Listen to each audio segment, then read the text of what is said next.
Hello, hello, and welcome everybody into our week 6, our final week of the regular season here in NECC. My name is Jeff. I am here with the always goofy, ever handsome Mr. Chef Billy. Applause all around, applause all around. How are we feeling today, Billy? It's our final week. We got one last match before we get into playoffs. I know. It has been a very interesting spring semester with a lot of stuff going on all across collegiate Overwatch. That's But an you know what? understatement. All that doesn't matter right now because we've got our last regular season Thursday night Overwatch going on here. We've got 3 games going on tonight. We'll take a look at that right now. Ball State Black versus the University of Waterloo Warriors Gold. And then Jeff will be joined by Try Hard Ray for the ASU doubleheader coming up later on tonight. That's going to be fun. Twin Salty, if you're out there watching, go Sun Devils. Yeah. Indeed. We have both the Sun Devils and the Inferno. One of our colleagues attended school there and is very ingrained with the ASU program. So looking forward to that. But first things first, here in the Champions Divisions, Ball State taking on the Waterloo Warriors. Both of these teams coming in with the exact same record, both sitting at 3-3, right in the middle. We do have a little bit better map differential here for Ball State, though. Yeah, and I mean, you were talking with the teams earlier while I was out making a living in the world. You know, we're gonna bring a lot of news to you about this Waterloo squad today. They are on life support right now, and we're hoping that they can keep their program going. We're gonna do our damnedest to make them hype and see if we can get some of the excitement going for their team. But you know, we'll start out by looking at the combatants here for our series today. We'll take a look at Ball State Black first. Cashless, Sigmeyer Jabobbers, Cole Richkey, and Bear Zombie. And, you were talking to them, talking about how they like to play around Jabobbers in the tank role. So we want to see how good this Jabobbers tank is, Jeff. Well, and coming into Season 9, of course, tanks have had to make some pretty significant adjustments into the pacing of their play, how you engage, and where you position on the map. So, in talking with this squad, yeah, they love to play around Jabobbers, and Jabobbers is the only returning member here. If memory, oh no, excuse me, it was Cash who is the only returning member. Everybody else is brand new on this squad, so they're still kind of figuring out exactly how each other likes to work, how each other likes to play, and especially with the big changes of Season 9. It sounds like it's been a little rough here for the Ball State squad. But let's take a look at Waterloo on the other side, the opposition. Held by Tomathan, 5 years here with this Waterloo squad. Has been playing with the school since 2019, Billy. I mean, that is insane for longevity for somebody playing in the scene. Ineffabilis and Tomathan, as you mentioned before. Akiba, they say, is mechanically studded. Yes. So we want to see what they are talking about here. I mean, it leads me to like a Winston, it leads me to a Roadhog, it leads me to like a Mauga or a Junker Queen. If you're thinking mechanics from a tank, maybe just insane on the placement and the positioning, we're not sure. But the rest of the squad, SSM, new player there, and Meester rounding out the support line. Yeah, Akiba versus Jabobbers today is certainly going to be where our focus is starting out at. I mean, that's obviously, you know, your tanks dictate so much, but from talking with both of these squads, the tank players really are a cornerstone of these programs. And then, you know, as you were kind of mentioning before, you know, with Waterloo being on a little bit on their last leg, let's dive into that a little bit. Let's crack that open for a moment, because it's not so much in their performance. Performance, astonishing. This is a really top-notch squad, and really has been led by Tomathan. That captain's been around for 5 years from the get-go. And Tomathan is kind of, from what I understand, a bit of the glue that holds this team together alongside another player, Badges, who we won't see today. But both of those players will be leaving Waterloo after this. Will be graduating after this year, and it sounds like that their program might not continue on after that. So a bit of the swan song here today from Waterloo. And, you know, I'm hoping for all the Warriors fans out there that they come out swinging. I mean, wouldn't it be nice to go out in the regular season on a win? I mean, come on. That would just be the perfect Cinderella story. You know, get the prince, get the win. at the end of the day, you know what? I mean, hopefully the program continues on, because I hate hearing about this. A lot of smaller schools just doesn't have the longevity, doesn't have the same resources to hold on to their program. So for me, I mean, I'm hoping that they go out with a bang. I hope they at least go out with a massive fight. And you know what? Every fight has to start with a map pool. And so we'll take a look at how we're going to get to where we're going. It is a 1st to 3 here in the NECC. We do have map ban systems going on as well. So we're waiting on bans and finally a selection between the two teams. We can see them kind of talking it out in the match chat right now. So we're kind of waiting for that. Jeff, I mean, you know, we're talking about things. Oh, okay. They have finally made their selection, and we are going to Antarctic Peninsula. Interesting choice here. This would be a favorite amongst at least the newer maps. I've been seeing a lot of Antarctic Peninsula in recent memory. Interesting map. I mean, it feels good for takes. I can understand. I can understand why this one was chosen. A lot of close quarters objectives. You know, not a lot of high ground to worry about. The high ground is, you know, it's just like a small little ramp like we saw there in sublevel. Mm-hmm. I'm anticipating something pretty brawly here. I mean, we did hear from Ball State they like to be scrappy and they like to be persistent. I'm expecting that right out of the gate. I mean, that screams to me either they're going to run a ball just to be, you know, the ultimate of. I always equate in my brain to Scrappy Doo as Wrecking Ball. Just put your dukes up, you know, and getting up in your face and slamming in the background. That's a collab. I don't know. I don't know how I feel about that collab. I think I would like it, but I'm unsure. You should be excited about it. Yes. But I mean, the other thing is that it also screams. The other part of me says, you know what, this is absolutely Ramatra. You want to get up in their face, want to punch, want to use the Nemesis form to get on top of it. I want to see if they're going to run with a Moira Lucio. Has become so in favor right now, Jeff, that I mean, it is all prevalent across all the OWCS regions. It's really showing its head here in Collegiate. The higher you get up in Collegiate, we're starting to see a lot of it too.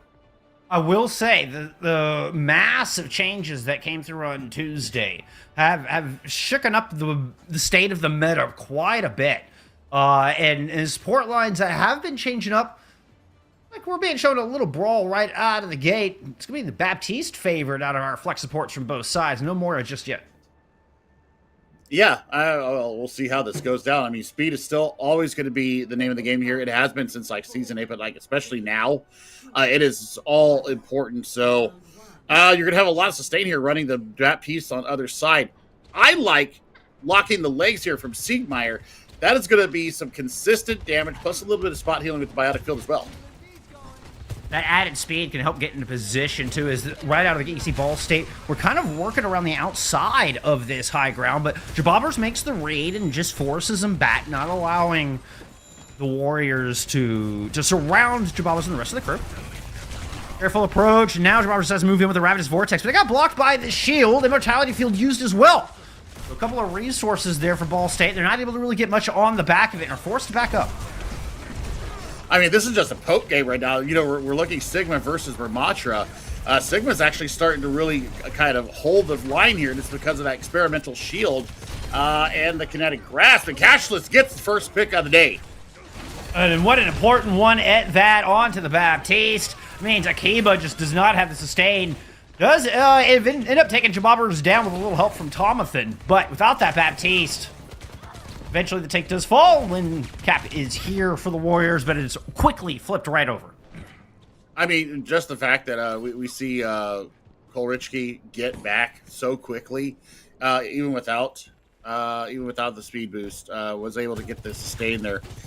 Make sure that Siegmeyer stays up in this fight. Now, look at this. I mean, we've almost got pulse bombs ready to go for both sides. The big kicker, I think, is going to be this upcoming Amp Matrix ready here for Ball State. Able to use it, take this high ground, being very patient with it. They're going to let Tomathan start the engagement, and, well, start it off right, he does. That pulse finding pay dirt. Warriors now pushing in. They have taken the high ground. Akiba jumps down low with barely any health, has to put up the hands, and eventually dies because of that folly. But the rest of the team has moved on to the point and managed to clean up. Warriors flip it. Yeah, and FMLS, I mean, finally starting to find a little bit of the range there with the assault rifle. But I think that Tomathan has really been the fly in the ointment here for Ball State. I'm sorry. Yeah, I want to see them get a little bit more aggressive here. I want to see them, land these pulses. Just see if you can pull anything out by, targeting somebody down. Or it looked like Cash is just keeping an eye on Tomathan in the back. Soundbarrier out from Warriors as they just try to get aggressive. All the defense using a gravitic flux in the thick of all that. Jabobbers will not survive. And it's a scramble here from Ball State. A beautiful aggressive engagement out of Waterloo to confirm this 2-fight win in a row. And they brought the Moira, by the way, and almost has a coalescence in 1.5 fights, Jeff. That is the power of the Moira. I don't care what they did to her. She is still extremely viable. She's working right now. She's working right now. Oh, and the coalescence is just going to keep everybody at bay, too, Billy. Yeah, I mean, you've got the good thing is that you've got attack visor, Jeff. So I mean, you could actually force that fade out and watch everybody else go in. What a shot from Jabobbers! Holy crap! We're finding first blood, and here comes that tag visor on the high ground. Is it behind the M-Matrix? No, the M-Matrix is on the other side. Still, Sigmeier is able to find Tomathan. Now all attention turned to Akiba, who's just trying to hold the court, try to get to at least 90%. Will get there. But eventually, Ball State win it out.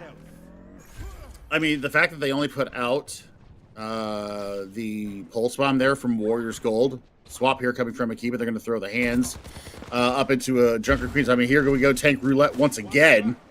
Sound Barrier is ready to go. So you've got some staying power going up against this Coalescence. But if an Ephebilis gets on your bad side, you're going to be back in spawn in a hurry. Bill's heading up the high ground with a Cole. Leading the charge. Overclock positioned from the powerful spot to fly the Baptiste out of the sky. Everybody converging down. Sound Barrier user trying to keep Jabobbers alive while Cash is able to find the Moira. Ball State aren't done with this fight. Tomathan giving it a slight edge over. Now hunting for the Lucio. Meester is gone. Hands are up, but you can't block the pulse bomb in the back. Ball State are going to take this one to one final fight. 3 health, 7 health. What the heck? I mean, somebody heal him up. They're not going to do it. Tomathan? He stayed alive forever. I mean, Ball State's still managing to get control. You haven't found the kill onto the tank, and reinforcements are showing up. But those 2 kills from Tomathan are going to allow Warriors to re-engage very quickly and have an advantage. I mean, they can't lose anybody here. Sound barrier. Yeah, they can build up the sound barrier. I mean, Meester just has to stay alive here. SMM can knock him down. Oh my goodness. The fade with 2 health. Cashless finds Tomathan on the inside, though, and Warriors are down in this fight by 2 now. Akiba on the Doom. Desperation time with the hands up, blocking as much damage as possible. Sound Barrier in from Warriors only finds the 3 people here. Tomathan trying to make their way back into the fight as Ineffabilis falls to the melee, coming out of Cash. Cash turned on to the Doomfist. Nice punch. Sigmeier falls. Just not enough reinforces. Tomathan gets 2. Now looking for the Baptiste. Jabobber saves the day. Holy cow. Nobody wanted to lose this level here. What the heck was that? Okay. We definitely going to go out with a bang here, Jeff, for the end of our regular season. Holy cow. Tomathan and company had every right to not get any kind of an engagement there, and Tomathan stayed alive for so long, allowing people to get back. I mean, you allowed Meester to get this sound barrier up. SSM almost got the Coalescence back online. I mean, holy cow. This is what we talk about when we talk about scrappiness. And this is scrappiness from both teams. Ball State Black just that little bit better here on the first map. Now we're going to go to sub-level. And I really want to see how the interaction between Jabobbers and Akiba are going to be here. Does Jabobbers just walk past the experimental barrier and take a face full of rock? We'll see how this goes down. I really like Akiba on the Sigma in the first map. High mechanic Sigma is a scary prospect indeed. Akiba eats a bit of a jagged blade there. Experimental lows. Could be the opportunity for Jabobbers to push in. But Akiba smartly standing on top of the Mega. That's just free 250 health. Makes it difficult for Jabobbers to turn that corner. Still, Jabobbers holds the door, not allowing Warriors to even escape. It's going to be an immortality field. It's going to escort Jabobbers in to get aggressive. Finally force Akiba away from that Mega Pack in the small room. Still no kills have been found, but Ball State are building percentage. I mean, this is just a war of attrition right now. I mean, Akiba's actually getting a lot done. Jababra's going to have the Rampage already after one fight.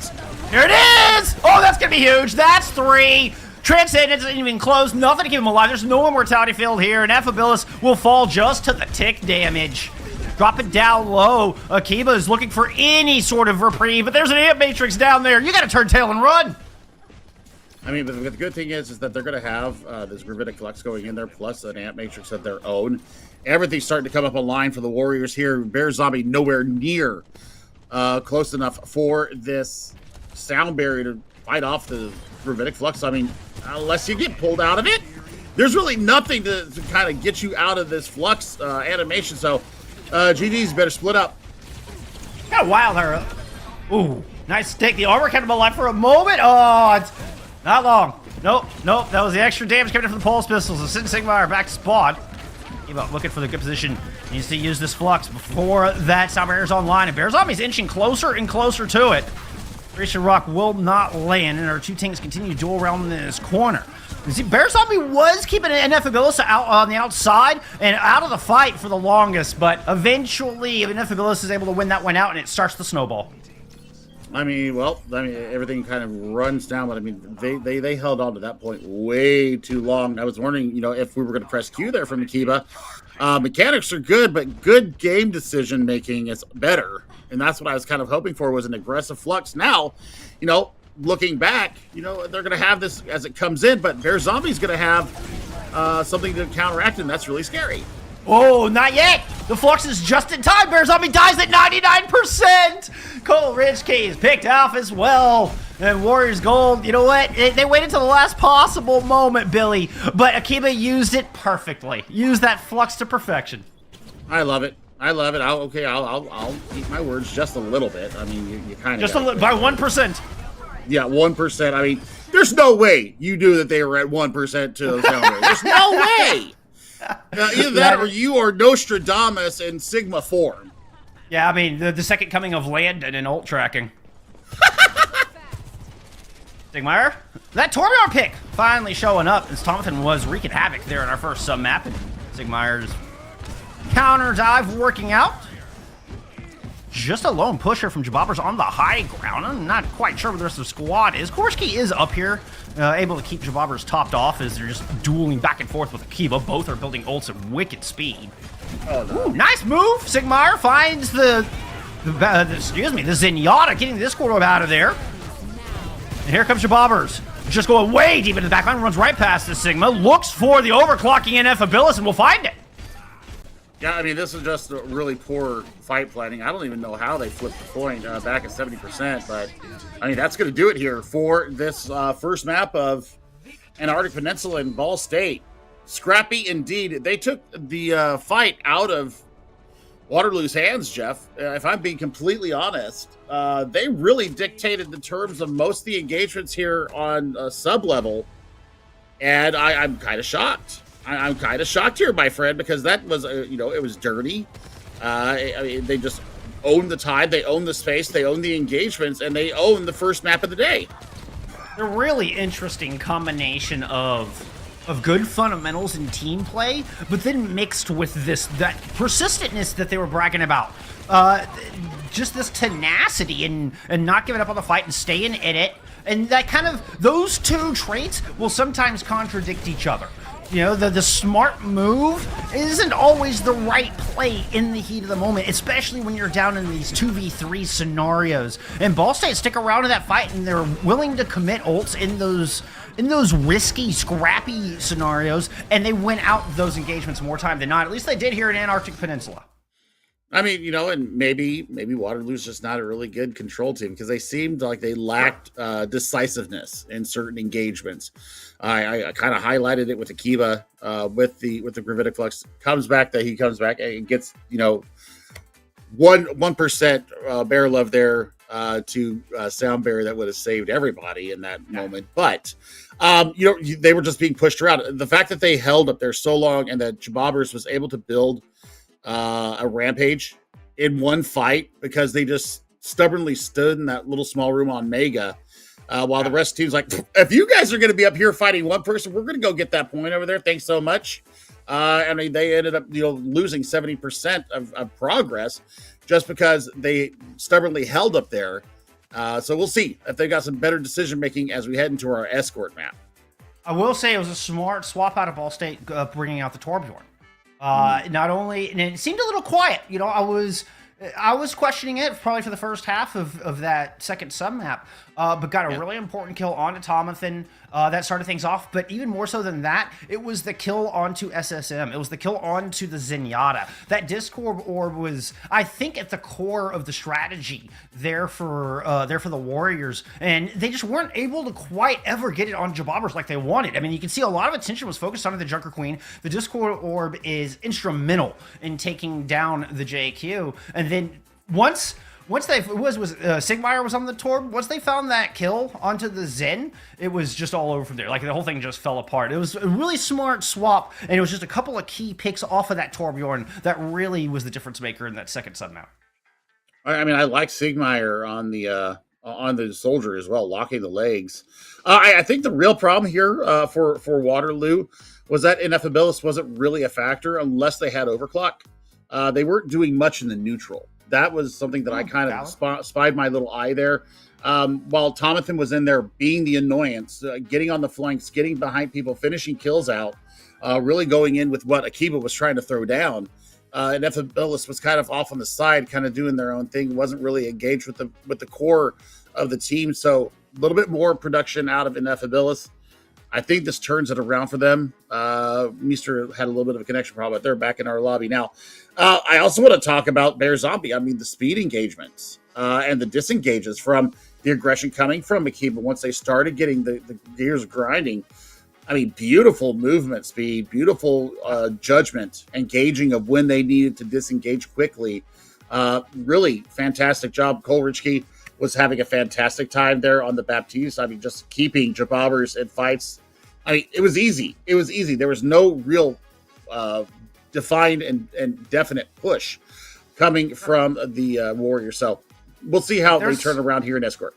There's a lot of great individual performance, but really, I got to circle back to the very first name you mentioned when you started listing all these wonderful players. It was Tomathan. It was Tomathan that was really popping off and kind of the shining star there for Waterloo in that first map. I mean, there were multiple fights where I was convinced the fight was over, and then just out of nowhere, Tomathan finds a kill with the pulse pistols and then gets two with the pulse bomb, and you're like, wait a minute, this fight is just completely flipped on its head. It's that kind of X factor that the Warriors have to lean into heading into future maps. I mean, it was really Tomathan that was a shining star for me so far at this point.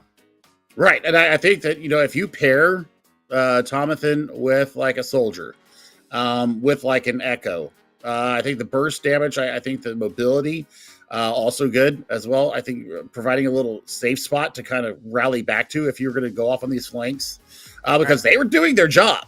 I mean, we saw it time and time again. Tomathan was kind of deadlifting there for the team, but I will say, we need a little bit more. On that point, though, I will say, Ineffabilis' one of their jobs is just keeping the enemy flankers at bay. Is just controlling space and making sure. So even though they're not showing up in the kill feed as much, don't let that fool you into thinking that they're not having an impact on the fight or getting value in those engagements.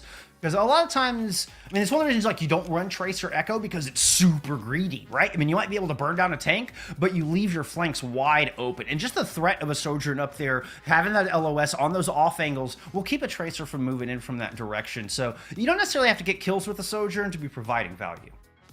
Sure. But I mean, once they swap off the Tracer and go to the Torbjorn, you've got to be able to counter that as well. And you've got to provide protection for your Tracer. Because Tomathan was getting it done. We'll see, if they're able to continue that on. We do have the map pick in, and it was Waterloo. And guess where we're going? We're going Jimmy, baby. It sounds like Dive might be on the menu. Oh, this is one of my all-time favorite Overwatch maps. I love Watchpoint Gibraltar. It is one of the most unique game designs I have ever seen in a multiplayer map. As far as the way everything is laid out, the variety of strategies that can be used, and yes, high ground aplenty, which means Winston is king here. D.Va as well, particularly on points A and B, but then you get into point C, and we get into this very narrow, straightforward brawl kind of corner. I love this map. I like that you could actually run quite a number of compositions here. So obviously, high ground is going to be at a premium. It calls to be Tracer, it calls to be Widowmaker, it calls to be Hanzo and Genji. Those are the heroes that I expect to see. But it's the tank that I think can actually be the most dynamic and the most fluid here. You obviously, you think Gibraltar, you think Winston. I think Zarya, just for protection for those flanks, for the advanced guard, trying to claim high ground. I also think of Diva, being able to use high and low ground, the high mobility, the damage mitigation with the DM, the finishing power with the micro missiles. This is what I think of when I think of Gibraltar. I mean, Diva's. I love playing Diva on this map over Winston, just because I'm a better Diva than I am a Winston. Let's be perfectly honest about why that is my choice. But I also like the fact that I can mitigate a lot of damage. I can take the high ground. I can force, a sniper off of the box up high ground. I can take a Widow out of the game just because Defense Matrix exists. So this, we saw the tank roulette going on, the mind games going on between Jabobbers and Akiba. I want more of that because they are absolutely playing off of each other right now, Jeff. Oh, yeah, they are. And to a point where even our bans are kind of interesting. We had Waterloo banning out Havana, obviously very long-range, sniper-heavy map, which, I mean, they looked fairly solid in the poke, but maybe they don't feel like they got a top-tier sniper. Then we saw Shambali banned out from Ball State. So that's, where Ramatra is king, and it's almost like a little bit larger King's Row, where it's very straightforward, very narrow, and very brawl-heavy. Sure. Well, we will see how this goes down. What are the thoughts here? And like I said, these two gamers automatically get massive stars in my book because they are playing one of the best tanks in the game right now. Diva is in a renaissance right now, having gone in very, very bad disfavor at the beginning of Overwatch 2. As the game has kind of settled and shifted around, Diva has had a couple of quality life issues addressed, has had a little bit of extra oomph put into the tank. And, here is the result. She is one of the top 3 tanks being played all across the world right now. We're going to get Diva out of both sides. Diva tends to be a little bit more play with your back line and then float to the front. And you let your DPS do a bit more of the engaging and a bit more of the tip of the spear type stuff versus a Winston that is very much 1, 2, 3. Winston leads the charge. Warriors have moved up to the high ground here. It's just going to be a battle here for this top spot. Ball State got to be careful.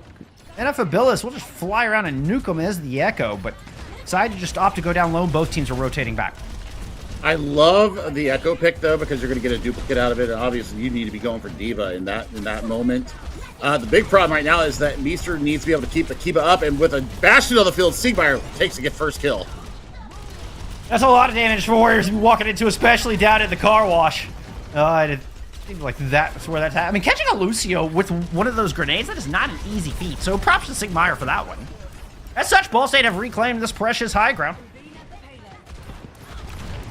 I like it. I really want to see what SSM is going to provide support-wise here for the gold. Because, I mean, you're looking at a lot of aerial engagements right now, and that's a big problem for the Warriors. I mean, at Matrix ground level to counter. He gets a Kitsune rush out of the Warriors. Oh my god! Oh, and SSM just evaporates. I mean, that was like an ice cube in the microwave. That was nuts. It goes hard. Bastion goes burr, even though we did see Kolrichki get the kill on it. That grenade through the window is what did 99% of the damage, and just that little try shot that came from Kolrichki to finish off poor SSM. Swapping over to the Ana now. Interesting coming from the Warriors gold here. Yeah, Ana's been in a little bit of a tough spot, but did just receive a little bit of a buff. Pulse bomb in the mix. That one is fended off by the Immortality Field, and Tomathan actually gets picked. Both DPS still firmly entrenched on the high ground until the self-destruct comes out. That's going to force a rotation out from Cash. Is this the opportunity? Yes, here's the duplicate. And Evabil is trying to engage here on this. 2 divas on the battlefield for the Warriors. Immediately taken out of mech by self-destruct from the Jabobbers. Finds that Ana in the back. The duplicate's just not enough. They can't keep their supports alive through this fight. It's just positioning right now. For me, that's all I'm seeing right now. It's a positioning issue right now. They're getting us a little bit too aggressive. Akiba is starting to light it up. Yeah, Akiba and Tomathan are still down here side by side. Tomathan pushed around to the back, trying to pinch her onto this Lucio. Has to use a recall due to low health. Lucio gets the cell barrier down. Warriors so badly wanted to prevent that. Bear Zombie, the skills are just too good. Has the schmoves to keep it alive. Escapes out. Kasuna rush in from Meister. A dying wish there from the Kiriko. Still, Warriors are struggling. It seems like Ball State have an answer for every single tool the Warriors pull out. And Evan Bills finally finds Cool Rich Key in the back. And with a D-Mech on the Jabobbers, this is just the ticket. But oof, Warriors still are lacking reinforcements, Billy. They don't have enough. They don't have enough. I mean, they do have the flankers here on the side, looking for that, seeing if they can get the work done. Oh my God, and Nephabilis is going so low. What a Suzu coming in from Meester. I mean, there was all you had was a Lucio, the 2 DPS, and a baby Diva. It was all that was here, but the Warriors just couldn't get organized fast enough. They lost too many players amidst all that. It cost them too much to find those picks. Nephabilis dies just before the dupe is online. It's a high ground Ant Matrix. Keep him moving up, try to disrupt that. Jabobber is just immovable. An absolute stalwart up top. Sigmar once again finding value with the nades. In OT at 0.01 meters. This cart has stopped shy. Warriors do find a couple of crucial picks, though, and eventually put that point on the board. I mean, that was absolutely crazy. Ball State calling for a pause here after losing first said fight. I mean, yeah, we know there's some pretty nasty weather around the Ball State University, so they could be having some kind of, yeah, we're seeing in the chat right now, tornado. It's getting pretty bad is what is in the chat coming out of Ball State right now. So everybody be safe up there. It's not worth risking your safety to play this damn game. I mean, we had those roll through earlier here in my part of the world, Southwest Missouri. We had a couple of tornadoes go through through about 10 miles south of me here, going through the Ozark, Missouri area. They're looking at damages right now. So, I mean, it's nasty. It's that time of year, unfortunately, here in the Midwest. And hopefully everybody will be good and safe there. But yeah, this is probably going to call for a break, if I'm being honest, if I had to guess. Yeah. Air Sirens they just asked for a 10-minute break. Yep. Because I imagine Air Sirens are going off at Ball State right now, and they've got to take cover. So we're going to throw it to a quick break. Unfortunately, the weather's getting nasty up there. We'll be back with you as soon as we can.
Sounds like everybody managed to find their way to safety, and we are ready to get right back into this map to Watchpoint Gibraltar. We've got Ball State up 1-0 after their win on, what was that, Antarctic Peninsula.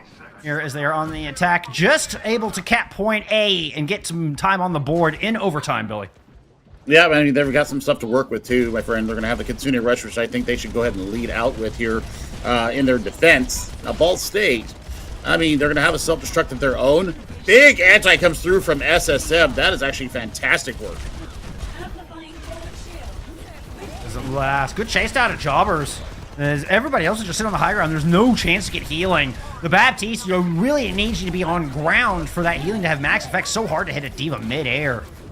Self-destruct out of the duplicated Ineffabilis, and Ball State are kind of stuck in a corner right now. Yeah, I mean, they've got to get their heads back on. Obviously, real life takes precedence over some silly game. Exactly. Yeah, they're running out of, they're scrambling out of a closet to get back into an Overwatch match. Nano boost here used onto Akiba and is going to continue to search for the Baptiste low. Cole Richke is just hiding behind the boxes. Here comes Sigmar. Back him up. Actually puts in enough damage to force Akiba out of mech. And the Baptiste lives. Unfortunately, this cart will not be stopped. Yeah, I mean, this is just unfortunate. We'll see if they can actually get themselves back together now. Jabobber's over to the Orisa now. They've also got both support ultimates coming up into this fight, and they've got Attack Visor to boot as well. Yeah, I mentioned 10 point C. This gets a lot more brawly. There's not near as much high ground to work with. The diva doesn't find near as much value. Jabobber's just like, I'm just going to go to the unkillable cow. She's my girl. I will not hear any slander against my dear Orisa. I know better. You know better. Everybody better know better. And look at this, a swap to the Sigma as well from Akiba. I mean, massive swaps coming through. Maester actually has these Yata now. This is a huge confidence booster here for this Warriors Gold team trying to get themselves across the line. And Roberts has to be particularly aware of that Discord. And with this, Akiba has moved back over to the Sigma, which we saw was their very first pick right out of the gate on Antarctic Peninsula. I feel this could be a strong comfort hero here for Akiba. Attack Visor from the high ground from Sigma, immediately swept by SSM. Unfortunately for Warriors, they do lose Tomathan through this. We talked about some positioning issues. Well, there was nothing wrong with the positioning there from SSM. That was a fantastic sleep. Completely devalues it. Sleep. I love it. I love it. I don't know exactly where SSM was, but I feel like they were down there somewhere around the Mega. And that went all the way to that top high ground. That was one hell of a sleep dart. I love it. I love it. Now for Ball State defensively, I mean, they're going to have this window. If they can get the right setup here and burn down Akiba's shield, it should be a very good space-taking mission there. Yeah, but as soon as they get Akiba low, SSM is just going to throw the Nano on him. It could just be the Uno reverse card. SSM has to throw the Nano out early. Too much pressure. Worried they might die before they're able to use the valuable ultimate, but it's good enough to get around the corner. Not good enough to find Jabobbers, but they do find a couple of kills along the way. I mean, they're going to have to really find some space here because this is rapidly approaching the end of the line here. That's a big anti and a flux out. Oh, wow! What a flux that just completely negated both the Ant Matrix and the Overclock coming out from the defense. Warriors are on track here. All they got to do is, well, survive that. And they shall. Here comes Bear Zombie, immediately taken down. No stall, no chance. It took a long time to cap point A, but once they did, man, it felt like Mother Nature was kind of playing in Warriors' favor here. Tornado dip in chat. Tornado dip. I mean, it only took a force of nature. Yeah, it only took an act of God. Right. I mean, I'm feeling some Twister references getting ready to come out here. But I mean, I think that when SSM swaps over to the Ana, they didn't have the ability to cleanse yeah, you're right. SSM was inside Mega Room down there. Yeah. My word. That was a hell of a sleep dart, dude. That's a hell of a sleep dart. Props. I mean, but once they swapped to that Ana, I mean, we didn't see Meester have the ability to cleanse because they weren't on the Kiriko. So, I mean, I'm sorry. Bear Zombie and Cole Richie, neither one of them went over to a Kiriko to deal with the antis. So, I mean, there was no cleanse. And, I mean, that's an opportunity lost there for Ball State. Once you see the Ana, either the Diva has to get a lot more aggressive, and your flanker needs to get a lot more aggressive in taking Grady down. or you've got to have the Kiriko to deal with those anti-nades coming through, because they were just able to build up 2 very quick nanos, and they went on to Akiba, and Akiba did not waste the opportunities. SSM, the newest player here on this Warrior squad, by the way. And pulling out a hero that, for Season 9, everybody is just kind of mocked. Felt like didn't really keep up with the changes that came through, but SSM using a great effect. And don't forget that little change to nade. Jabobber's taken, you know, a little extra damage from the impact of that anti-nade. And then that could surprise people. You may not be expecting how quickly you die off of that. Bear Zombie went down pretty quick as well. I mean, just the fact that it does a little extra splash healing as well. So I mean, it's efficacious on both sides. Now this is going to be a sniper battle, and Jabobbers is having a lot of fun here, chasing people around.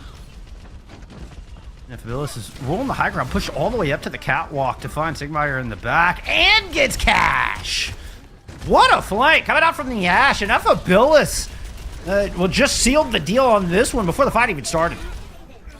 And the fact, well, yeah, I mean, the fact that you're trying to force this this Widowmaker that is just not getting any value into a diva. I mean, once you see the diva out there, you should immediately go to something with a lot more in the kit, because you just don't have enough punching power with that diva. So I mean, they've gone over to an Ashe of their own and a Genji, trying to get up in the face of these longer distance heroes. Kiba heard the deflect, and you saw us shoot the micro missiles into the ceiling.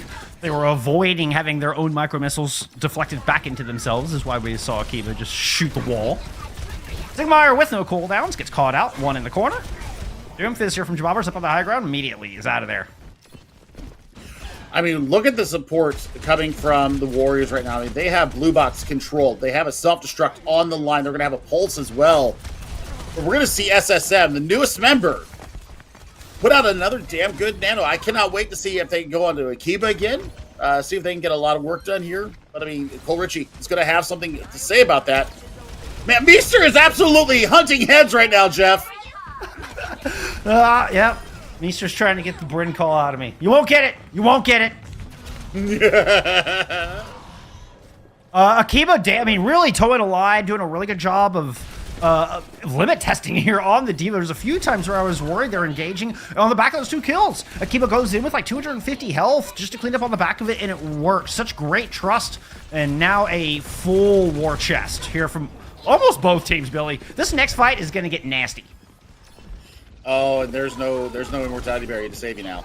So there's a massive problem here on aisle 8, and I mean, we're less than 90 seconds here before it's going to be an even series. Oh, Sigmire, that's my coach gun. Not what you wanted to see if you're a Genji player. That's going to be a bop thrown in, and the odds continue to stack against Ball State. 50 health in a dream. Where's your support? I don't know. The defense matrix out. Oh my god, he lives anyways! Oh my. I mean, to be fair, this is very similar to how Ball State's defense started. But they were able to push through in overtime. Let's see if they can repeat it here. So far, it's only been investments from Warriors. Still 5 on the table from Ball State. High ground control at a premium. Jabobbers doesn't have to do much. Oh, there's a Kitsune rush up there. Invested. Meester, knowing how precious that could be, and finds yet another kill. The accuracy, ridiculous out of Meester from the Kiriko. And it's put Warriors up by 2. A DMAC on to Kiba is not ideal. Jabobbers is taking advantage of that extra healing. Top off from the Meteor Strike. Lands up on Blue Box and trying to hunt down an Nephibilis, but just has to get out of there. There's too many red jerseys. Red team. It's the red shirts. Putting it all up on the line here. Warriors absolutely not willing to go quietly into the night. And the blade comes out. Last second attempt. The final chance. Ant Matrix and a blade. And Sigmire gets absolutely not shut down by the X Factor that is the Captain Tomathan. And Nephibilis finds 2. Continuing to wreak havoc with the Ash. Oh my goodness. The 1-2 punch out of this DPS duo is dynamic enough to tie up this series. And Akiba never used the self-destruct. Held it for like 2.5 fights, if not 3. And just trusted in the support line so much. We got a series on our hands here, Jeff. Warriors gold from Waterloo will not go quietly into that night. No, sir. Nephibilis absolutely had a match here. Holy crap. Sleep! Oh, poor Tracer. The poor Tracer. Oh, Somebody clip it. that hurts. That hurts. Incredible performance. At FFLS, it was the first flank, very first fight. While the rest of the engagement is taking place in the traditional high ground, and FFLS walks out on the catwalk way away from everybody to pick off both DPS. That is I mean, just the brass to make a play like that, and then the mechanics to execute and make it work. That what I'm talking about. This DPS duo is nasty and something to be feared. Warriors have brought it back here. They've tied up the series. We're going to take a quick intermission. When we come back, we're headed to Flashpoint. We'll see you there for map 3.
Tornado buff is very real here in this matchup of Ball State versus the Waterloo Warriors. It was Waterloo who, well, they were struggling a little bit to get anything done there on point A. We had a tornado warning, came back, and suddenly Waterloo looked like a different team, Billy. Now we're tied up, headed into map 3. I mean, do we see SSM come back out on a definite difference maker here for the Warriors? You know what? And a chance to reset here for Ball State. We'll see if they're able, to get their nerves back in check. Tornado warnings are nothing to scoff at. Living here in the Midwest, you live in Texas, so I mean, you know all about it too. But you know what? We got our map choice in here. Ball State has chosen to take us to beautiful Suravasa, where you're currently at. Hopefully, you won't catch any strays there while you're casting from Suravasa, my friend. Yeah, it's good thing I have quick reflexes. I may have to duck. But are you pulse bomb avoiding fast? Am I pulse bomb resistant? Ooh, that's a good question. That's a good question. I need to get my brig shield. I've never been very good at that. Of course you would go brig. I've never been very good at the drop the shield and then put the shield back up so you can lose the stick. I'm so terrible. I get blown up every time, Billy. I mean, that's why I don't play support. Oh my goodness. Well, we got a little distracted there, but I tell you what, Tomathan has been exceptional on the Tracer all day long. And well, man, and then Ineffable is popping off on the Ash. And it's looking scary here as we head into map 3. I mean, those two names are just living in my head right now. I mean, I'm feeling the Akiba buff right now, if I'm being completely honest. I mean, the mechanics, the trust. I mean, that's another thing that tanks have had to learn a lot more of, is that they can't depend on their tank buddy, their tank duo. I know you and I used to play tank back in the day, back in Overwatch 1. We used to be tank buddies. But, I mean, now, you're out there on a lone island, and you have to trust in your supports so much more than you did. Even now, with the all the stuff that hit with Season 9, even more support has to be, or trust in the supports has to be out there. So for me, don't mention 6v6 really around Tomathan. All right, Tomathan will go on a tangent. Don't mention 6v6 around Tomathan. The Warriors want their off tank back. I promise. So do I. I miss 6v6. I'm not gonna lie. I'm a proponent of going back to 6v6. If I'm on the other side of the fence. I'm your 5v5 advocate here. So we make a good deal. We represent the entirety of the boomer community here. It's so true. Getting ready to see how these two teams are going to stack up and speed once again. Not only is required from the teams, but the tick goes up faster here in Flashpoint, much faster. Ineffabilis showing us the cowboy here. I do not hate this. I think that Cassidy's in a really good spot. Yeah. I mean, looking at what Ball State's bringing out here, you can actually get a lot of work done against a Junker Queen, against a Lucio. Takes that speed element away. He's just going to show us the Moira here. So there's a lot of sustain on the field here for Warriors Gold. Ball State Black looking for basically eliminations here and cordoning off with this May coming out. Yeah, very bursty strategies from both of our teams. You can see right there, Akiba just gets absolutely bursted down before Meester has a chance to get a heal or about. 2 quick kills here for Jabobbers to start things off, and Ball State found, they found their rhythm there in the break somewhere, Billy. They did, and I like it. We'll see how this goes down. Oh my God, Siegmeyer has found the range with the icicles. The Ice Demon is alive and well here in India. And, well, we'll see if there's going to be any changes coming out from Warriors Gold. They've got to be able to speed and disengage from these walls. Otherwise, they're going to get completely locked up. And it's going to really come down to SSF being that initiator or that disengagement tool. A great wall. It's going to force a Nemesis form in the block out of a K-Ball. Won't have that to push in with. It's just using all their cooldowns, eating up half of their health bar as well. Also, it does have to invest in their immortality for probably the most important cooldown here online for the Ball State composition. Nemesis 4 back online, that is the go tool. Zakiba's going to use that to try to move on to this objective, put some pressure onto the Junker Queen. Shout used out of Jabobbers, backing up behind the wall, and Akiba doesn't have the health to keep up. Gets melted on the point. Tomathan's still here. The pulse doesn't land, but the Coalescence does. And Akiba's sacrifice is warranted by the rest of his team. I mean, wow. What a fantastic flip there from Warriors. I tell you what. I mean, they were like a percentage point away. You know, we talk about a game of percentages. Siegmeyer was 98 to Blizzard. If they have the ice block on cooldown, they wait that out. They get the Blizzard. That fight is still in their favor as it stands. I mean, they're going to have a lot of initiation here coming into this fight. Big one is the Blizzard. Yep, and it's through an Ant Matrix. I don't know how much that'll affect it, but okay, anyway. Everybody gets out of the way of the Blizzard. From Warriors, a lot of mobility there. Nobody frozen up, but it does open up the objective for Jabobbers to move in. Unfortunately, outside the objective, it is all Warriors. The Deadeye is on to Bear Zombie. This seems to be the cap here. But Ball State, very importantly, were able to get control. Otherwise, this would have been final fight. They get one more shot at this, Billy. Yeah, and they're going to have a rampage to do it with. Sound barrier if they need it. I would honestly hold it if you can. The big thing that I'm looking, though, I want to see them use this rampage very thoughtfully. See if they can find the back line and really put the pincher to Akiba when they go into this annihilation form. Oh, it's going to be so tough. You got to catch a Lucio and a Moira without Fade. Bobbers is definitely up to the task, but you're running into an annihilation and you'll never get an opportunity to hit Q. A late sound barrier from Bear Zombie to try to turn the tide, but I don't even know if there's some punching power here for Ball State. Certainly doesn't seem to be the case. Nope. This is a great win here for Warriors Gold as they now are going to move to our next Flashpoint. And I mean, they use the Pulse Bomb, they use the Annihilation, and now we're going to see, how do they play in the neutral here as they try to defend a point. They're going to be there first. Cashless has this Pulse Bomb. They've been pretty good lethality-wise. Haven't seen a lot of the Tracer from them so far, but I like the change. I like the change here. They're going to bring a lot more to this fight. The only vet on this squad. Got to open this up for Ball State. Give me an early shout used. Jabobbers wants to use the rampage. Gets it in. Finds to it. And FBLs immediately disappears. But Tomathan is still alive and well. And the Akiba is there to punch down your Baptiste. Look at that. 2 pulse pistols and a staff. That is just impossible to survive. Nope. I mean, it completely devalues the rampage as well. They're in a small room. They've got the amp speed. They've got all the healing in the world. Once that effect goes away, and I mean, Maester gets another Coalescence online just in that small room, my friend. I just got Beck stuck in my own head. 2 pulse pistols and a Ramatrico. Okay, anyway. Pulse ball lands, speaking of. Came out down to nothing. The axe will finish him off. And now suddenly Ball State are moving to all corners of this point. Excuse me, that was the Warriors who were scrambling. Tomathan, though, still manages to win this out. How do you consistently win these fights without your tank? Siegmeyer's got a couple in their own right, and I think it's 2v2 left on this point, Billy. I mean, it's all about the burst right now, and the Siegmeyer is getting it done. There it is. Where did that knife come from? Where did that knife come from? I didn't even see Jabobbers in the frame. Jabobbers came around the outside. It was Siegmeyer comes right up the gut through the doorway. Jabobbers has snuck around to the outside, and they just pincer and win the 2v2. Very clean. As some of our colleagues, especially in the Calling All Heroes arena, says, I am barking respectfully at Jabobbers right there. I am barking respectfully, ma'am. There you go. I like it.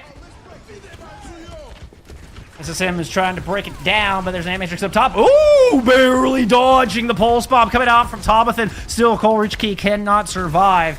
And that means Jabobbers has to win this fight out now because there is no sustain left on this point. Jabobbers turn tails and run. Team kill, but I mean, it was expensive. Pulse bomb, sound barrier, and the Annihilation had to come out for them to capture this fight. And now they're going to be going into almost another Jabobbers rampage. We saw how completely devalued that came through last time. Cashless. Yeah, I mean, it wasn't devalued. Just Warriors are able to still win the fight even when they're down consistently. I love it. Ridiculous. You love it. We both love it. It's not an easy thing to do. Ooh, that was an ambitious pulse there from Cash onto the Lucio. The Jabobbers now turning their attention onto the same hero, and SSN has managed to dance around all of their cooldowns and even the ultimate. Jabobbers still holding on to this rampage. He's going to decide to let loose with it. Only hits one. And Evan-Billis is able to use the duplicate. The iframes avoid the rampage and then uses the Death Blossom. What a duplicate in out of Evan-Billis. Wow, perfect timing, perfect duplicate choice. Oh my goodness. I mean, they built that up sweet. I love exactly what they were thinking there. They got aggressive. They got decisive. Something that we didn't see in our Antarctic Peninsula, Jeff. So, I mean, they've got their gumption, and they've got a full head of steam. They're on they're on Flashpoint point. Looking to go up onto match point. Huge advantage here. Evan-Billis could not find any safety, but here comes the clap back in the form of a coalescence and Warriors teamwork. Ooh, Siegmeyer ends up in a very nasty sandwich, and Warriors win it out. Hello there. I mean, once again, coalescence is so strong and it's such a value to this team, and they got aggressive with it. I mean, this is something that we've seen of the big, massive change from map 1 to maps 2 and 3. It's decisiveness, and it is the willingness to invest ultimates. Where you would think just a neutral fight would do. Nah, they're going to go aggressive, and they're really getting the value out of it. Oh, you saw that mark onto the Baptiste. You know exactly what Tomathan is hunting for here. You got to get the immortality field out first, but a stick onto the Bap could just spell the map.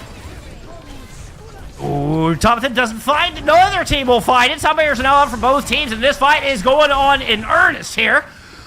Annihilation out from Akiba, but Siegmeyer is able to use their Wraith form to fade out into the corner, if only for temporary safety, but Jabobbers is there to back him up.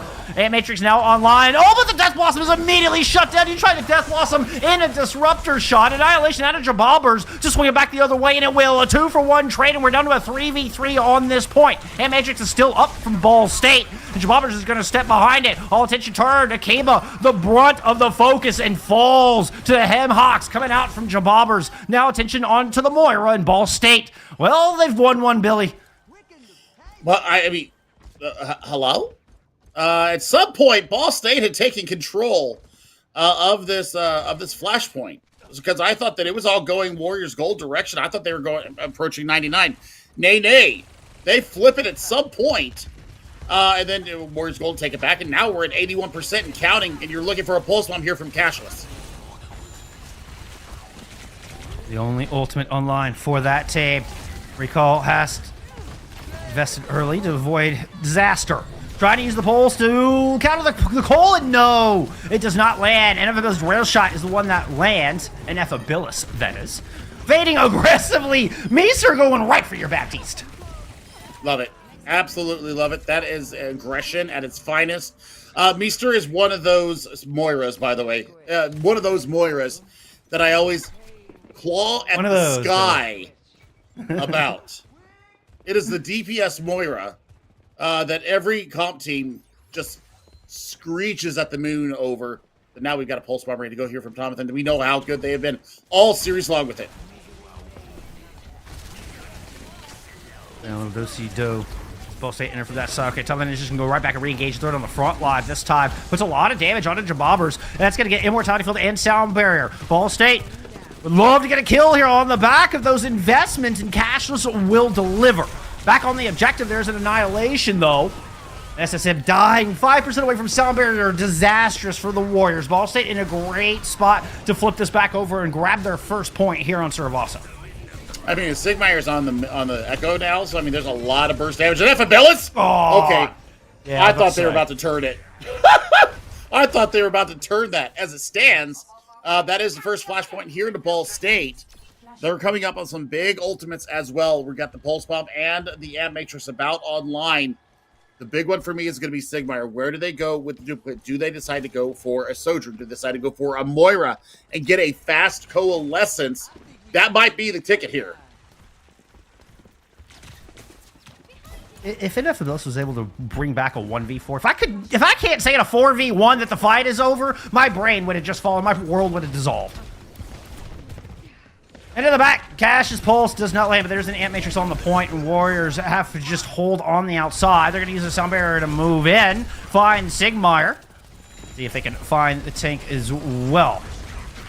NFMS, that one doesn't land, and Akiba moves in. That one does. Bearzone gets punched down, turns around, finds Cash. Akiba now face-to-face here with Jabobbers. Decides, a little help from their friends. They're able to take down that tank. Well, you know, a lone tank is not such a threat there, Billy. No, it is not. Even if it is Ramatra that has a lot of staying power into these fights. Now, the big thing is that Meester gets Coalescence about halfway through that extended fight. They flip the point back into their favor. They're going to take the lead here, but they've got the Coalescence. They're going to have the overclock as well. This is actually going to be huge. Duplicate online. Oh, the Coalescence has already got a kill, though. And on to both supports at that. This fight is done and dusted. I'm confident in that one this time, Billy. Hello there. Well, I mean, Meester has shown great tenacity, has shown great movement as well. Saving that fade to get aggressive. Now you've got this high ground on platform outside the point and a perfect line of sight into just shoot people like fish in the bucket. This ends. It's your ball state. How do you even cross this, especially with the overclock? They just sit ducks, and Mortality Field was an idea, but it's immediately disposed of. That's what you do. You send Sigmar up to clean off the high ground, and then Duplicate and Ramatra onto the point. Here goes Sigmar, the sound barrier to boot. If Akiba can survive all that, I will be incredibly impressed in their backline, and they do! Akiba's still going, Akiba's still here, the Duplicate is faded, and Akiba still stands tall. I just trust. The trust in the back line, that's going to be the point. That's going to be the map. They go on the match point. I tell you what, the mechanics are there. Holy cow, how does Akiba shield dance so well to stay up? And I talked about the supports. Yeah, here. Perfect use of cooldowns from Akiba as well during that final fight. It was on a knife's edge, absolutely microsecond timing, nanosecond timing on when you're shielding, when you throw the hands up, throw it and mix it in the punches in there as well. That top tier mechanics will certainly on display from Akiba here in map 4 or map 3. Yeah. I mean, just fantastic stuff. I love it. I love what I'm seeing right now from this Warriors Gold team. They lose the first map, but they don't put their heads down, and they just get to work. Tornado Diff still holding strong here for them, and I mean, still they're on match point. I mean, what a way to go out! If this is going to be their last regular season game for this program, this could be just the crowning glory of their program. Certainly would be it'd be nice to go out on a high note for the squad. A team that Tomathan and Badges have built for the past 5 years. And I mean, they are no slouches here, Billy. This is not familiar names. This is just a club program that they have built from scratch, and they are so competitive. They are so here to play. And I mean, they're our Champions Division. They are one step away from the highest division we have here in NECC. I have nothing but love and respect for this Waterloo squad. And I feel it too. I feel it too. I'm here for this. And I'm loving what I'm seeing. So, man, I mean, just the games that they're playing right now. I mean, Ball State's not getting rolled either. These are very competitive matches. Yeah. Whew! But I mean, they're just able to change. They're recognizing something and they're going with it. The Moira pick, absolutely second to none. And I love it. I love what I'm seeing from them. They're not going to go out with a meow. They're going out with a roar. This is what it's all about. This is dedication. A lot of teams could take a lot of notice at this and see what it means to have heart, even in the face of such diversity. Yeah, and just where everything is stacked against you. And still the Warriors come out and they show us what the heart of a Warrior truly looks like. And that's what we have been witnessing here in our first match of today. And it's been, I don't know, it's been a joy to watch, Billy. Like, I feel so privileged to be here for this match and to get to witness this squad. And when I was talking to Tomathan and kind of learning all this about him, I mean, my heart just sank. We've covered a lot of these programs, a lot of these matches here over the years, and I've never quite had a situation where this is, the final match of the regular season. It could be the final match of this program, and we get to see him come out and just put it all on the line. I mean, I truly feel this is a pretty special matchup because of that. Well, I mean, for that, we're on match point. I don't know what this does to the playoff picture. I hope that it gets them into the postseason. Yeah, that'd be nice. Because I want to see more of this. I mean, I of course, the drama of everything that they're going through right now lends itself to just making me emotional because I'm just a big crybaby, anyways. But seeing them battle so hard, I'm gonna go play comp after this. That's all there is to it. I'm gonna go in comp. I can do what Akiba's doing. Sure. Yeah, I can do that. Absolutely. Totally. Yeah, I'm going to go pick up the Ramatra. I just die immediately. There's no way I'm going to survive that onslaught of damage that we just saw thrown on Akita. There's no way. There's no way I'm going to survive that. Akiba's just too good. No. I'm taking notes, friends. I'm taking lessons here from Akiba. Akiba coaching win. Yes, Akiba coaching win. Oh, okay. Yeah. So we're heading to push that next. Yeah. And, we have had our choice made for us, and it is going to be the most beautiful of the push maps, the most lovely of the push maps, and the funnest of the push maps. It is Esperanza. Yeah, certainly the most popular of the push. Waterloo did ban Colosseo. So that's where your bans were. And this, of course, was Ball State's pick after Waterloo's victory there on Suravasa. So Jeff, hear me out here. Were they doing it to deny Ineffabilis long sight lines, or were they banning it to deny Meester another opportunity to get a long sight line coalescence that destroys the entire team? I don't know. It's a lot harder here in the streets of Portugal for a Moira to get the same kind of value. So we're going to see, do they run with the Moira again here? Fade to high ground. They've got the fade jump down perfect. So we know that they'll be able to use that to attain high ground if they need it. I'm actually interested to see if they're actually going to pull the Moira out here, Jeff. You're talking about banning Colosseo. I was thinking, with Colosseo, Akiba could run Ramatra. You could get Ineffabilis on the Ash. You could put SSM on the Ana. That seems like, whoa, Ball State, I think, just kind of looked at that and went, nope to all of that. Nope. Let's just ban that map out of here. Danger noodles. We'll see. Oh man, this is probably the best map for them to go, and I'm interested to see. Oh, okay, Ball State. Maybe knowing your enemy, sometimes emulating your enemy is the most sincere form of flattery. And we'll see how Bear Zombie goes up against Meester. Meester has had a couple of maps now to play the Moira on, and they're definitely warmed up to the Irish healer. So we'll see what Ball State Black has coming out here. They've got a flanker. I like this. This bridge, these two bridges, the bridge we just crossed over and the bridge going to look at the other side, that is the most important part of this map. That is where the most pivotal fight will take place, and holding that high ground is absolutely crucial in getting your second fight win and getting your bot moved towards that checkpoint. With that, keep that in mind, friends, as we have Ineffabilis on a Cassidy, who's able to just sit up here and look at all the aggression. Warriors just move in without hesitation. They don't break stride whatsoever as they run down Ball State Black. Decisive.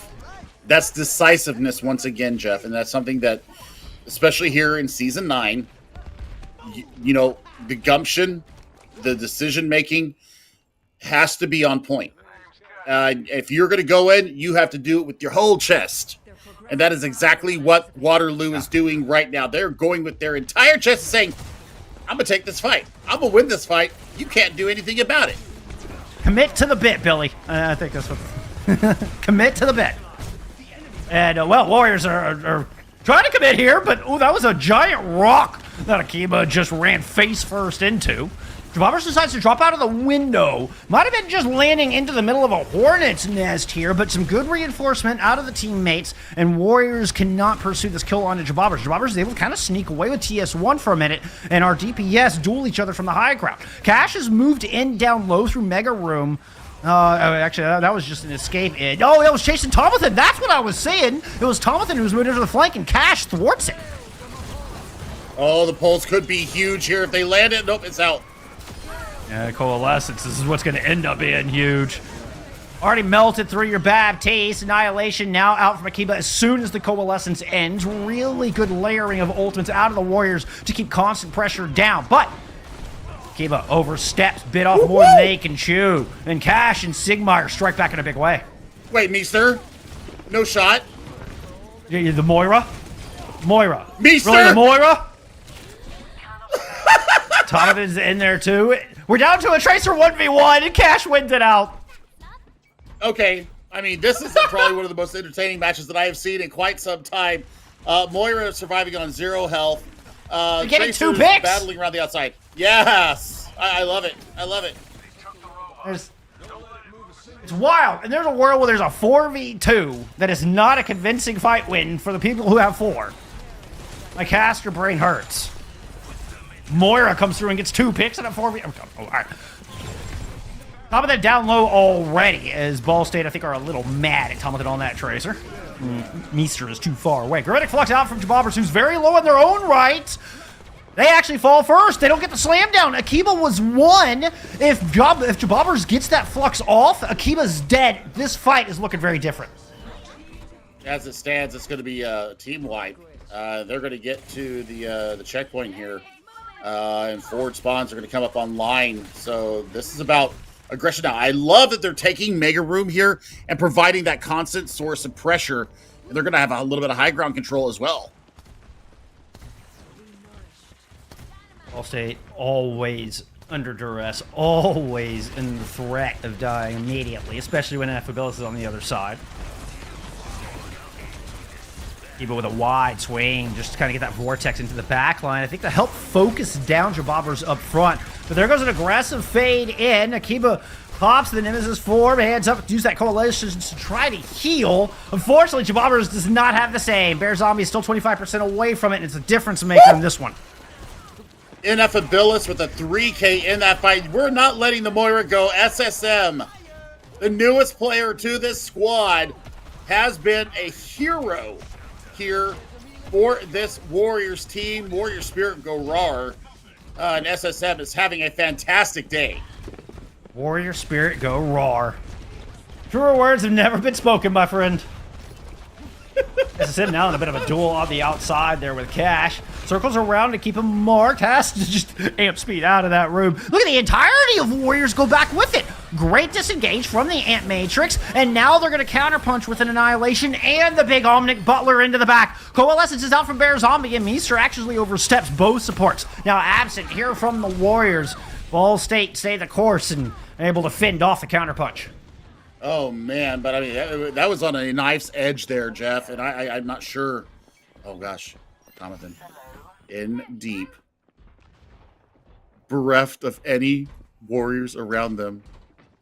They got to be scared. I'm scared for them. Big more scared goes down a pulse bomb. That's true. Sigmar is out of there. What a long rotation. Meester of both Moiras actually fall in the middle of this, and this feels very disjointed. Even Jabobbers is, I feel like, is looking around going, what is going on? I mean, Tomathan is just having fun right now. Being the fly in the ointment. Where are our teams? Where is everybody?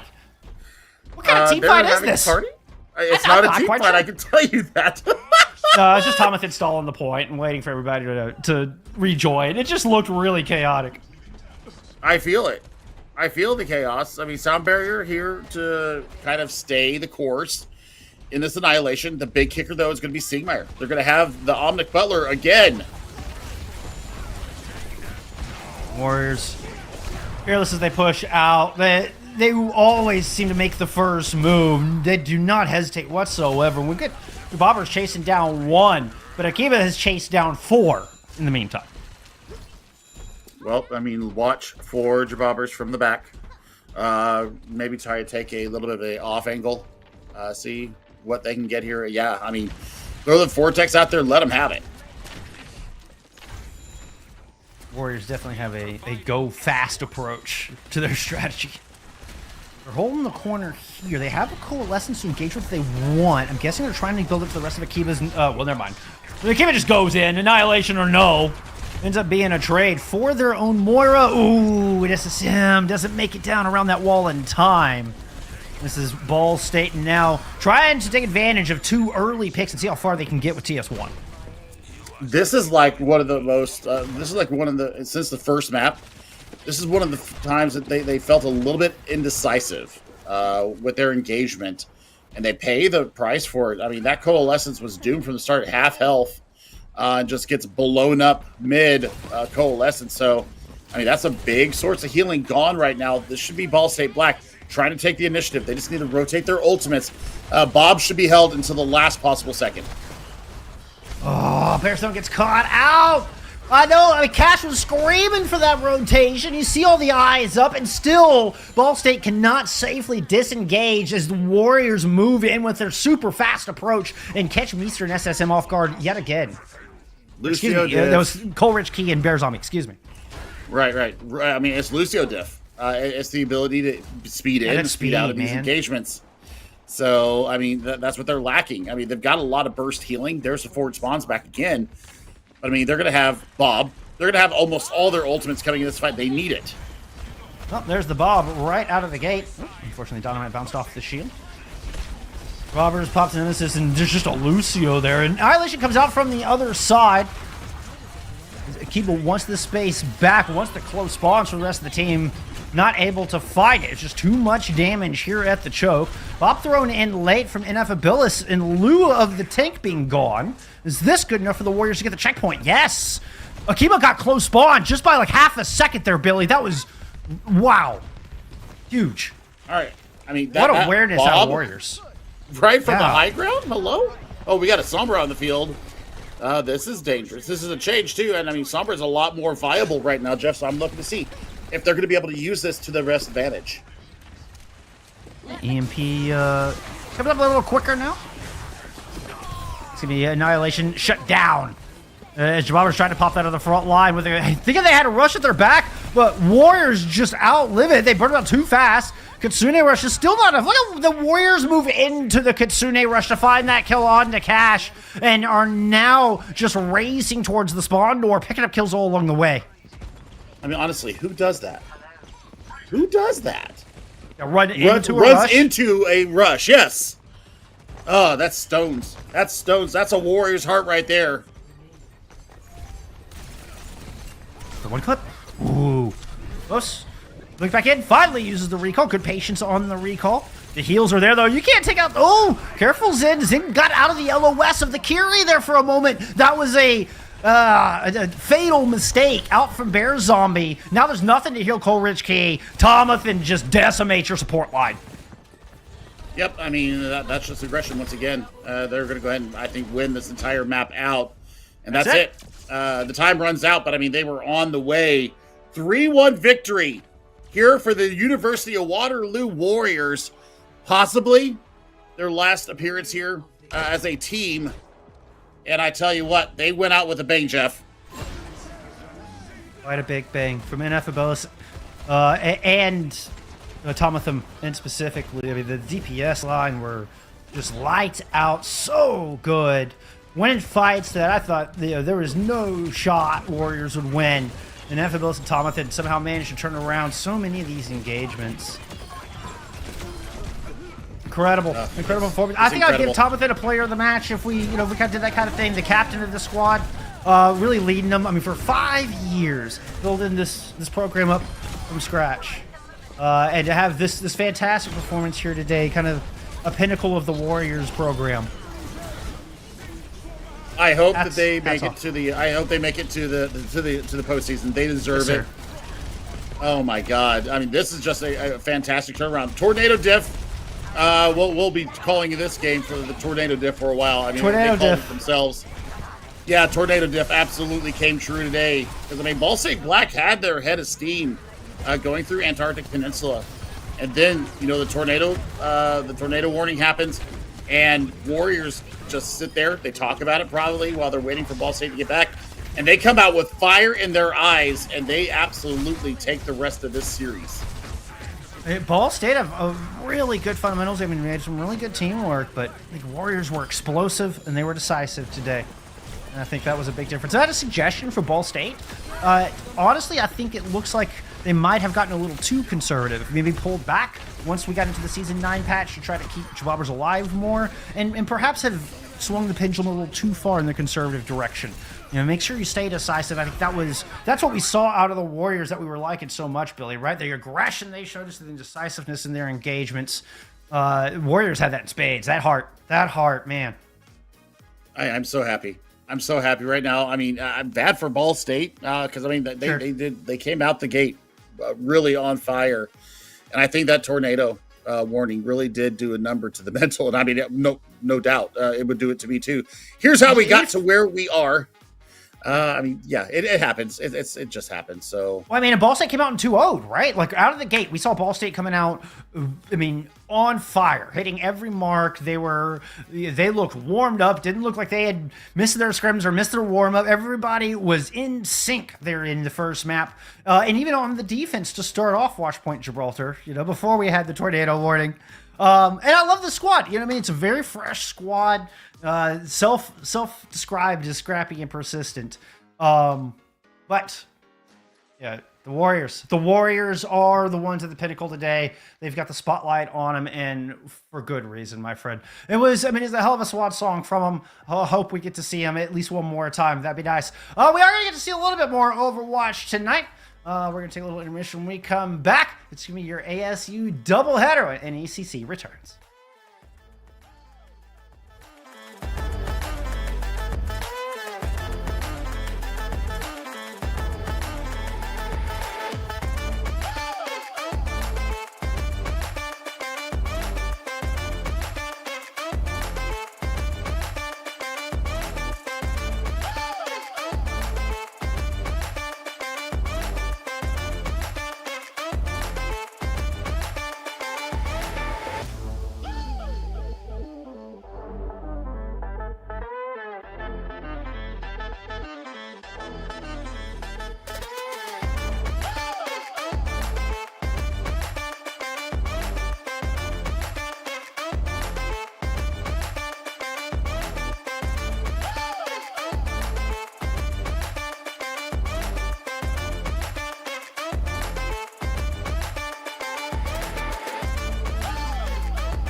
6 NECC continues here. I've brought in a new face, a new handsome face here beside me. I've got Ray now joining me in the booth as we get ready for our second match of the night. Yeah, very excited. We got a double header of ASU action for you guys. First, we take a dive into the Legends division as ASU, who's been climbing up the rankings, is going to be taking on Fisher Fiends. Yeah, you were telling me before we went live that they had a big game win, and suddenly they jumped up 5 spots there through the Ochre rankings, and perhaps were maybe a little underestimated coming into this spring semester. Yeah, I agree. I was talking to a lot of the people who do those rankings, and they agreed it was tough coming into this season, trying to figure out these teams. And obviously, you know, what's going on with Winthrop and just so much shakeups that's been happening has been causing so many teams to move around. All those places like Brian Stratton's had a couple rough weeks, so they dropped. Yeah. But I mean, here they are, 3-2 going up against Fiends, and this is not a team to be messed with. We know the pedigree that Fisher brings between their top 3 teams, and this is not going to be a roster to mess with if you're ASU. Oh no, there's a wealth of experience that the Sun Devils will be going up against. Well, let's take a look at the Sun Devils themselves before we get too far ahead. As it's going to be led by Angelic. Angelic is the captain of this squad, has the most experience from this squad, has been playing since like 2019, has genuine T2 experience. Skyla and J-Man also have a lot of existing synergy. They played together in high school. They won the Play versus Spring Cup with their high school. I believe that was Breppy Prep, if my notes are accurate. And then you have Anhu rounding out this roster, who comes in with a lot of T3 experience as well, been competing in the Path to Pro system since about 2020. Yeah, very excited to see how they're going to do. J-Man's the one I'm looking at. He, as you mentioned, lots of experience, and he's going to be the one to make the big plays. You talk about Angelic. I mean, we all know that name from the contender scene for a long time, but I can't wait to see what J-Man's going to pull out today, especially in this brand new patch we're going to be playing on today. Oh yeah, things have gotten really strange with this patch that dropped Tuesday. I'm curious to see what effect it'll have here in our highest division in NECC. Let's take a look at the Sun Devils' opponents, Fisher Fiends. And this is certainly a squad to be respected and perhaps a little feared, though they did just recently drop a map to Converse, or drop a match to Converse, that is. Yeah, Converse feel like they've kind of been like the upset kings in a lot of these matches. They've been playing incredible right now, but Fisher Fiends, just look at some of these names. I mean, I feel like looking at this, you automatically kind of look at like Momentum and Autos on those support line. Like, they're very well-known names and extreme. Like, this is going to be a support line that you're not going to be able to just feed off of if you're ASU. They're going to be be able to look out for each other very well, and they're very good support players. And I mean, especially with the caliber of Momentum, you're not gonna have your support players getting left behind in a lot of these rotations. They're gonna be leading the charge on your disengages, on these quick rotations that are so important in this meta. It's a lot of the times where people find first picks is catching a bad rotation from the enemy team. Not likely here from the Fiends. Couldn't agree with you more. As I mean, this series, it's gonna have to start somewhere. And we do have that first map in, and we will be starting on Ilios today, so you might be expecting a bit of dive on this kind of map. Oh, we're getting silly right out of the gate. Is this really what this match is going to look like? We're just going right into Ilios. Okay, it's got to be the silliest of the original Overwatch maps. Environmental kills for days. Points are, like a lighthouse. The objective is on this weird edge of the map, and you end up fighting a lot around the middle and around cage. This is going to be a weird start. I'm looking forward to this. This is going to get interesting. I can tell. Yeah, I'm very curious with the meta shakeup we've had with this new patch. Ramatra, who was already strong, getting that buff to his Ravenous Vortex. I think we might continue to see him on a map like Ruins, but with the dive, we feel like D.Va and Doomfist tend to be the 2 strong dive tanks we have right now. But who knows? I mean, I even saw a tweet from Avril where he's like, I think we might be an Amalgam meta. Uh-oh. We are an Amalgam meta. That's what we saw in APAC last night. That's what we saw M80 and Toronto were scrimming each other on today, was Malga versus Orisa. Malga is back. Malga is back in a dangerously bad way. You get 100 flat health on cooldown. You just flat out get 100 health just from the press of a button. That is time that you have to recover your traditional HP. It's time you have to reposition or to get your cooldowns back online. That one change has really thrusted Maga all the way back up to the top of the meta. But doesn't look like either our teams are leaning that direction just yet. I can't imagine Well is probably the best Maga map. So there, we're getting the Orisa change. Yeah, it feels when it comes to a map like Well, you're going to get all sorts of silliness. Like, this is probably the silliest of all the maps on Ilios. So you pretty much, I think, especially with the Sun Devils, you're going to be looking with that Junker Queen, be able to rush in, find some good kills, and you always have the chance of, like, a knife environmental kill. Yeah, that's a bit of an offshoot. I'd love to see that. I tell you what, you were like Babe Ruth calling the home run on that one. This Orisa, very difficult to dislodge. The unkillable horse. As Aurora is just poking and prodding right now. Really hoping to land that Jagged Blade on a squishy to open up this fight. Ooh, that spear could have been vicious if the follow-up was there. But Forgotten was low. Not able to move in to pursue that final blow. They'll skirt in from the outside, trying to find an opening. So far, we're about in a net neutral. Nobody with an advantage. Yeah, as they're just jostling for positions, looking for that first opening pick. I'm really surprised with the Junker Queen. They're not looking to initiate and get aggressive more. I mean, who would you get aggressive onto, I think, is the problem. There it is. The answer is Faded. You just got to have all your ducks in a row to burn down an Orisa. Sun Devils, they do it. They open this thing up, finally, with some first blood. And despite Fisher grabbing opening cap, Sun Devils win the first fight. And, you know, despite how slow that fight was going and how many, you know, kills we didn't get, look at the amount of damage J-Man's been putting out there. He's already going to have a high noon coming back to this next fight. And playing the Cassidy for J-Man allows him to put a lot of pressure onto Atlas playing this Echo. And are Forgotten, for that matter. Both take Yeah. yes from Fisher. You know, run into roadblocks when they're trying to move in, when they're trying to find the off angles, or get in to burn down Aurora. You've got J-Man there thwarting both. Woo, focusing beam there. Will melt Angelic. Not quite able to get away from that.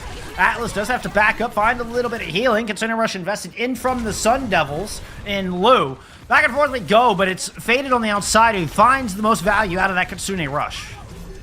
I mean, it's with the amount of, you know, chunkiness that Orisa has, plus having that Fortify and the Javelins, but just all those on super fast cooldowns, it's going to be absolutely impossible to kill an Orisa through a Kitsune Rush. And Sun Devils, there's just no getting out of that. As we're going to see some swaps coming in.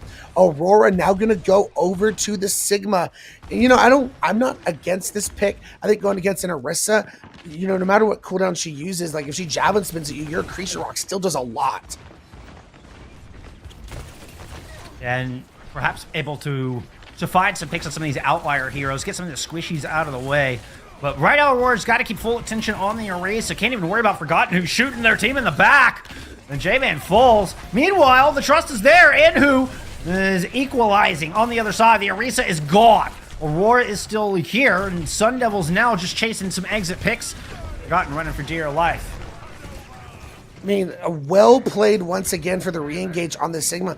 I was a little worried because, like I mentioned, the Orisa very chunky, very hard to kill, and Orisa can easily just get in the face of this Sigma, but they played it patiently, allowed Anhu to make the plays, and really set themselves up for success. Now you're going to have the ability to sustain through a lot of these incoming ults from Fisher with this sound barrier from Angelic. Doing a good job of keeping Atlas at bay for the moment. Me a duplicate onto the higher ground. Magnate lands the boom. Look at Angelic is just all over the duplicate. Atlas can't really get much done. Eventually finds J-Man as the duplicate faded. Somehow, through getting pushed around, getting bullied, still has the wherewithal to find that pick. Yeah, I mean, that's just Atlas being relentless and continuing to search down Angelic, because Angelic's doing a great job of just continuing to disrupt so many players on the side of Fisher Fiends. And again, you're going to be walking into this Orisa Kitsune Rush. Once again, this is going to be so deadly. Anhu's got to find something with his Pulse Bomb. And it was low at the moment. I think Forgotten was on top of it and held the health pack control. Yeah, Forgotten is holding this. Both are going to recall up top. Meanwhile, back on the point, and to try to move in, has found a sound barrier. Not so fast. Nobody touch us. That is a big old Charlie Niner. you talked about, so this is where we're going. This is the silliness, and already a Charlie Niner coming into the series. Very unfortunate. It's just both these teams. We know the pedigree of talent that they're going to bring to this series. So, if you think about it and you say, okay, these teams probably somewhat even if you want to go on the talent level. So now it's just going to come down to how you guys play within these compositions and how you look to counter swap each other throughout each map. As we now head into Lighthouse, the Sun Devils are now going to make a swap over to a Winston dive composition. And Winston's one of those heroes we haven't seen a whole lot of. As I mentioned, most of the time when we've seen dive, it's been Diva or Doomfist. Winston has definitely come. I've heard rumors of Winston kind of making some reappearances. This is actually strong. A lot more forward focused than a Diva. Sun Devils are setting up all over the map. Look how far apart Aurora is from Anhu at the moment. Oh, and Momentum just runs right in the middle of all of it. Come into my parlor, says the Sun Devils to the Momentum. Again, these Lucios are just doing incredible work, just continuing to CC and control and not allowing anyone to get into some advantageous positions. Control point unlocked. It forced both of our teams to move down to the objective. Fisher prioritizing it enough to grab control and build percentage here as this first fight continues to break out all over the map. Little individual duels taking place. And who winning theirs out. The rest of Fisher, it looks like they're going to go ahead and just coordinate on the objective. Oh man, that was a huge purple from Skyla. It resulted in the death of Momentum, faded back into the corner, and Sun Devils are doing a really good job of meticulously picking this apart. Yeah, because that was going to be my issue, is yes, you're playing this dive composition, but there's not a lot of targets on the side of Fisher Fiends to actually dive upon, but they're just doing a good job of playing the outside of the point and just picking them off one by one as we're continuing to see that these late staggers are only making things worse for Fisher. So, again, I think it's just smartly played by the Sun Devils when they don't have a lot of this damage to focus people down, as Fisher, they're going to make a swap. They're going to go over to the Winston as well. You know, and you were talking about, kind of the mechanical skill being equal between the two. I gotta say, in the back of my mind, I'm not sure I agreed with that. I don't know that J-Man is truly mechanically on the same level as Forgotten, or that Enhu is on the same level as Atlas. I will say, Sun Devils have that big old brain. You know what? J-Man just went down that duel with that beautiful Blink Recall, or the Ghost Melee. So, you know what? J-Man is making me eat my words a little bit here. All right, you've got some hands. All right, I wasn't saying you didn't. All right, J-Man, it's all right. That's a caster curse if I've ever seen one before.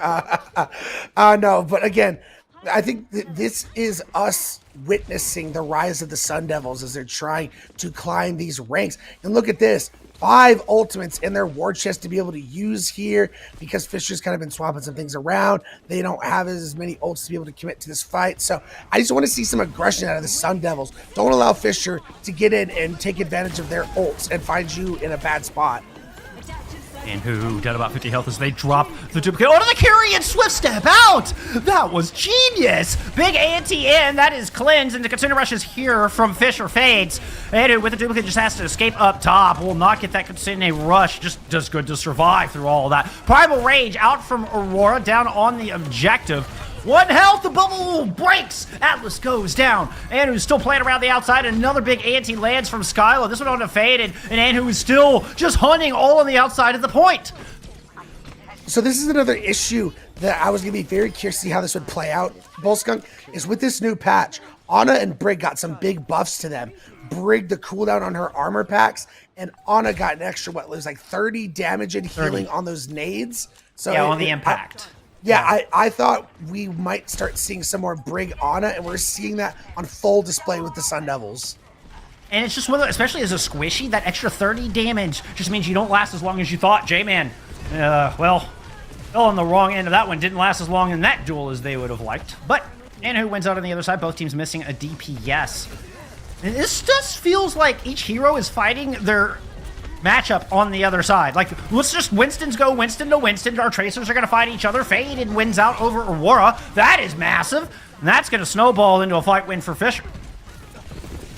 Yeah, and for Fisher, things are starting to look up. You're coming up on some ultimates. You get the late stagger on a Skyla, and you forced a lot of ultimates out of Sun Devils in the previous fights. So if you're Sun Devils, basically you get one more crack at this to try and keep the hopes alive to win this map, you're going to be relying heavily on this Nano doing some wonders.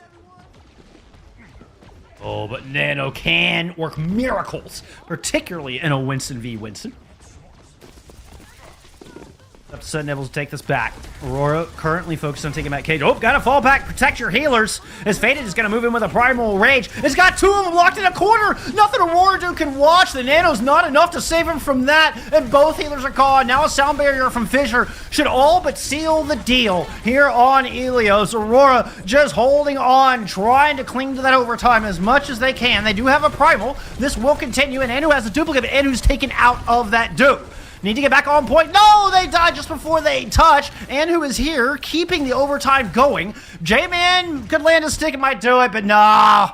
Fissure, they are too methodical. They're too good. They're not going to let those kills get away from them. They will secure this first map. Again, it was just clinical on that map from Fissure. Once they got the matchup with the Winston v. Winston and they got the ult economy reset after making their swaps, they never looked back. They never committed too many ultimates to a fight. They always made sure they either could match or have the advantage in each fight when it came to the ultimates. And that's what it came down to for that final fight. They had more ults to commit. When the Nano came in for the Winston, they had the sound barrier, and then they were able to also use that Primal Rage to find 2 kills on the high ground. I mean, if Skylight and Angelic can get out of that window, that fight goes very differently, right? You know, then we're looking at a completely different outcome. And what was a 99-99 fight there on that second map? ASU they played that so well. They were so smart in their execution here, and it just slips between their fingers in the last possible second. Yeah, I mean, both teams had their highlight moments and their times to shine. I mean, I think we really got to see why ASU has been, taking down a lot of these teams and rising up in the ranks. But at the end of the day, we're also seeing the power of Fissure, and they're just the juggernauts of. I mean, they have 3 teams in the top 20. It is insane the amount of talent that squad has. I mean, just the level of experience on this squad is nuts. I mean, just this one, just talking about Fiends specifically, it's hard to look at that squad and have any questions or even wonder if anybody can beat them. It's hard to look at that and think, man, that's not going to be a very good team. You see this squad, you're like, yeah, they're going to beat everybody. I mean, you just look at those names and you're going to have to be, they're going to be top 5 just off of roster alone. But, I mean, at least that's what you'd think, right? That's our theory kind of going in on paper. I do think ASU has kind of smelt a little blood in the water, and then you're talking about them shooting up the ranks. What a statement it would be if they could turn around this match and pull out a victory over Fissure. I think that would propel them up even higher on those Ochre rankings. Oh, I agree with you. And it's not like that map was a blowout by any means. I mean, that second map was 99-99, and the first one was like 99-70 or something like that. So just a few tweaks here or there from ASU. Just feels like sometimes when we get into those long, drawn-out, like chaotic type fights, Fissure seems to find the goods and get on the same page a lot quicker than ASU. And I think that's just one minor tweak he can make, and it could turn this series. And that's having top tier supports will do that to you. And that was one of the things I was kind of highlighting at the start of the match, and sure enough, proved very, very true there on Ilios. I mean, the same is available there from ASU. We talk about, Angelic really is the captain in the heart of this squad, and that experience in the Lucio is, the reason that was so close, the reason the first map was so darn close. Now as we head to map 2, ASU get map pick. Yeah, legitimately, that matchup between Momentum and Angelic on the Lucios was absolutely ridiculous. I felt like I was just watching two Lucios just drugged out, just wall riding everywhere, booping everyone around. Right. It was crazy. That's Astro versus LJG or something. Yeah, exactly. Two amazing Lucio. Two very hectic, frantic, all over the place, fending off the DPS from the other side. Really good disengages and being aware of what their tanks are doing and what the whole squad needs. So as far as rotations and positioning from macro level, Lucios have to do it all. I do not envy you Lucio players out there. Yeah, I feel like it's one of those positions where you have so much to think about what's going. He goes, okay, I need to be able to speed engage my tank, but I also need to get up to the high ground and get those DPS off of it. But I also need to come back and peel for my other support. Like, there's just so much to think about as a Lucio player. It's ridiculous. And we've got two of the best here in NECC on display in this matchup. And the backline, it's fun to watch. It's fun to watch how that affects things and the speed of the game because of it. Yeah, and I'm excited to see where ASU want to take this. It's going to be the big question to me because we did see them highlight that Junker Queen previously on Lighthouse. I mean, it is Lighthouse. You never know what you get on that map, but do they take us to more of an escort map like Shambali, where you might be able to get away with playing more of the brawl like the Ramatra Junker Queen? Or do they elect to, go maybe more Gibraltar? They feel like they want to continue to play this dive matchup because, like we said, Lighthouse was 99.99. I mean, if I'm ASU, I go Gibraltar. And I mean, personally, we've already figured out on this broadcast that Gibraltar is one of my favorite maps in the game. But you came out on the Winston. You looked really good in the Winston composition. And I mean, your other choices are what? Havana, Rialto, or Shambali? Yeah. I mean, you really can't play Winston on any of those. Yeah. Yeah. I mean, I really think the Brig Rialto. Anna has potential. Like, I thought it looked good. Yes. Like, if they. Yes. Gibraltar, where they're going to have a lot more room, a lot more area to be able to protect each other. Like, it's not like on Ilios where they kind of got themselves trapped on the high ground with the primaling Winston. Like, I feel like on a map like Gibraltar, that Brig Anna is going to be extremely strong. Yeah, and just the nature of control is a little bit more chase your back line than something like Escort is. Yeah, we will see. It looks like our estimations be accurate. I don't know. How much suspense do I want to leave y'all? Are we correct? Are we actually good at our jobs? Probably not. We'll see. I can tell you there were 2 bans coming in. Circuit and Dorado got banned, so just putting up I forgot Dorado's in the pool. a little more suspense in there. But the map pick is in from the Sun Devils, and I guess it turns out we're a little bit good at our jobs, at least a little bit. I mean, we are going to Gibraltar. We at least got that. Yeah, but I forgot Dorado was in the map pool, so I think it's kind of, it's like an even roll. That would have been a it's advantage and too, disadvantage. Let's see. I was curious. Yeah, that's what I thought. Sun Devils are the ones who ban Circuit, and of course, Fisher ban out Dorado, as anticipated. So the other map that would have been good high ground, that's... Fisher did not want to play on Dorado, apparently. So, here we land as we head in to the beautiful base, home of Winston Overwatch. WPG. And Jeff, I've been waiting for this. I was curious when this was going to pull out. Sun Devils, they got a substitute coming in. Z Panther coming on the support line, baby. I was waiting for it. Oh, yeah? Why? What gets you so excited about Z Panther coming in? I think... Z Panther, I recognize this name so much from Collegiate and from the tier 3/tier 2 scene. They're an incredibly talented support player. And I think what I think they're going to do is play this a double flex support kind of setup. If they do go I think it's going to be really good. I can't wait to see these two, Angelic and Z Panther, comboed up on the support line. Looking forward to it. It's good stuff. The Devils need to do something here to try to turn this around. We'll see what plan is here for Escort. I say that need to do something like it was if they weren't doing things on Ilios.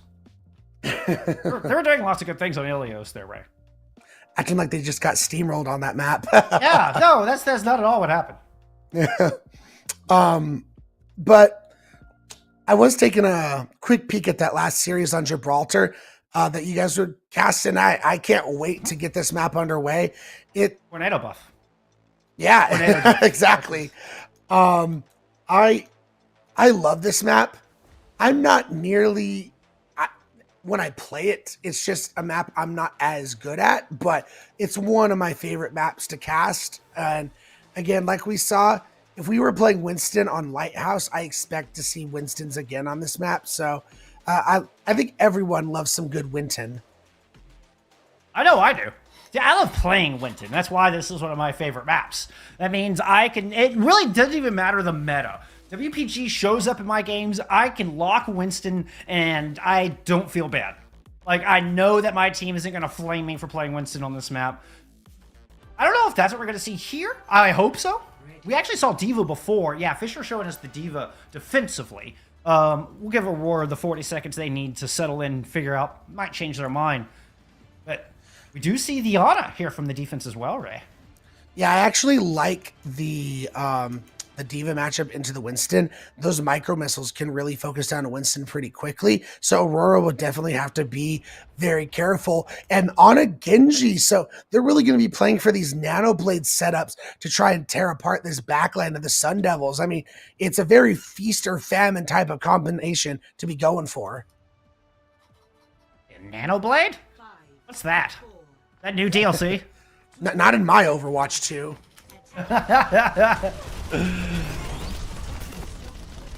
Jump up to the high ground. And Faded exactly does thwart Aurora. Aurora would love to have stayed up here and allowed Sun Devils a little room to work, but Faded gets topped off, and with all that armor, it is very hard to dislodge a Diva.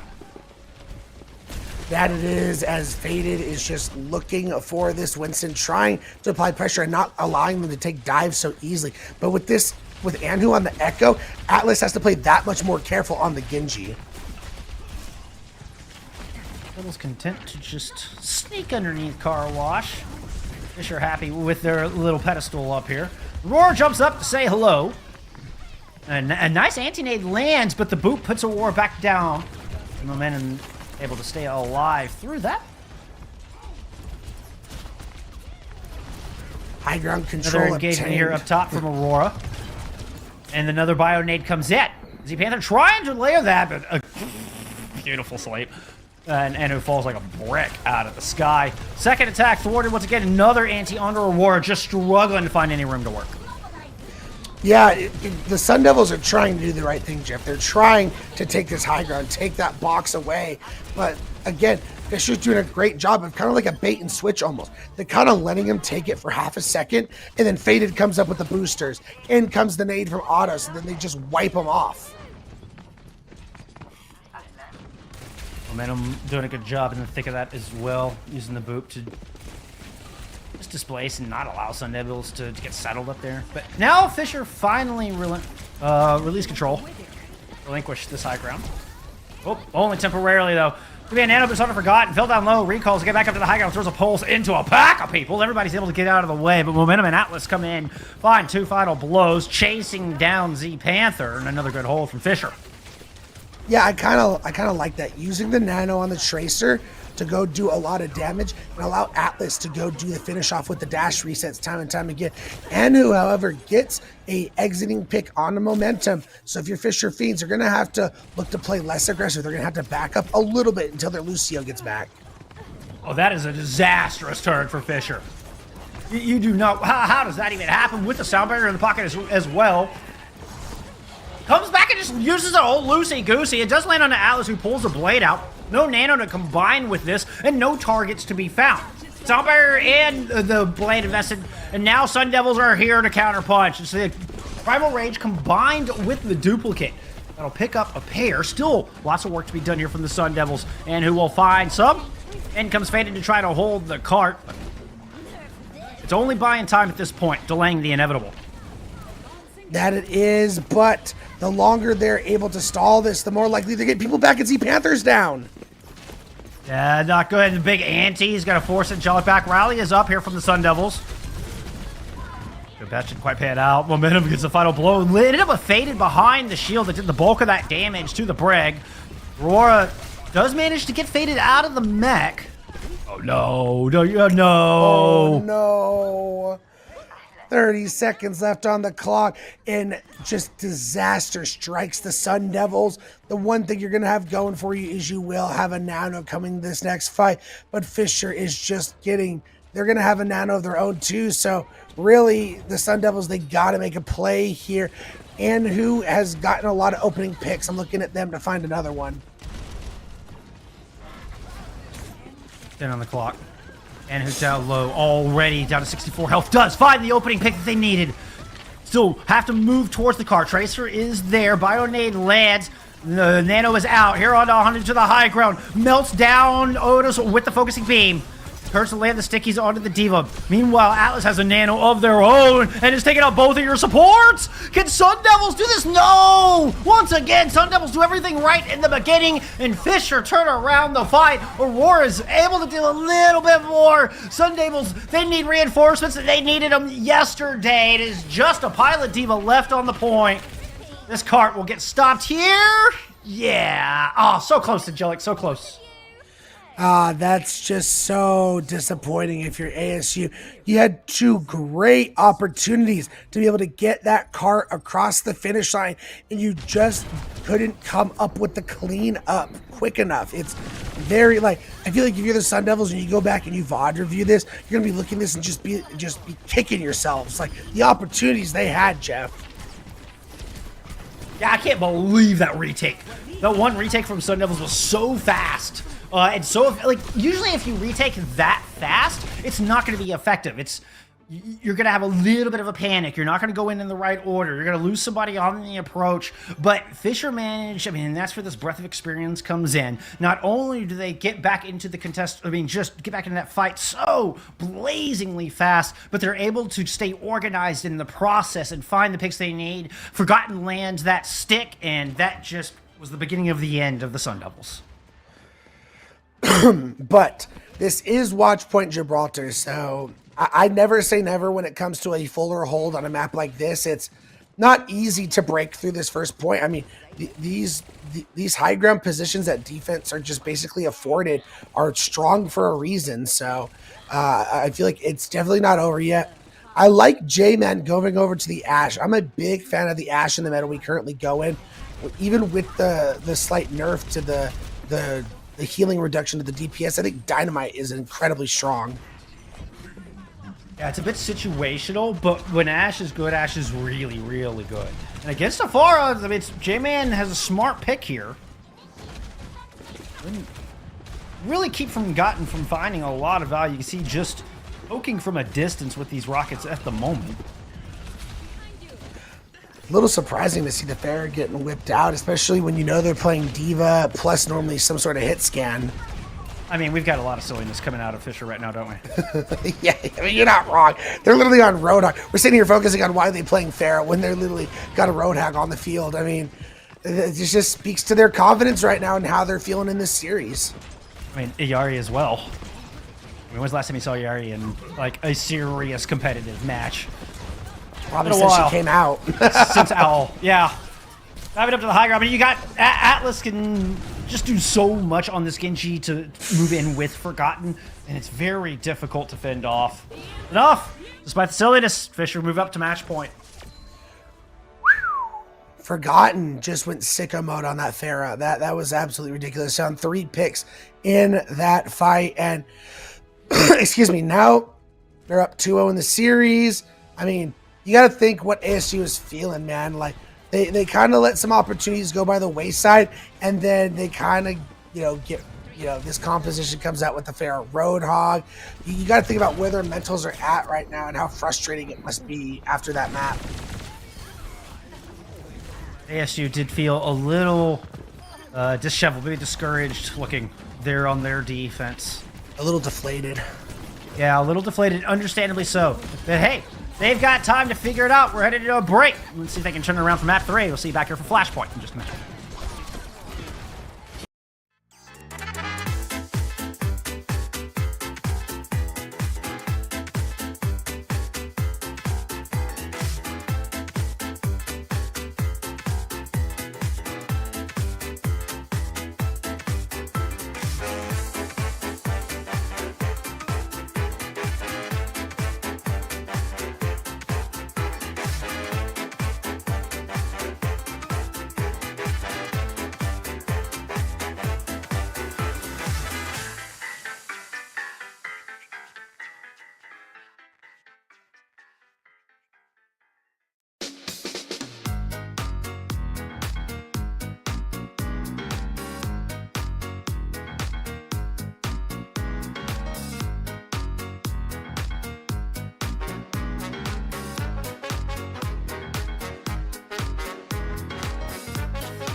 After Ilios, we were talking about just how close a matchup this was.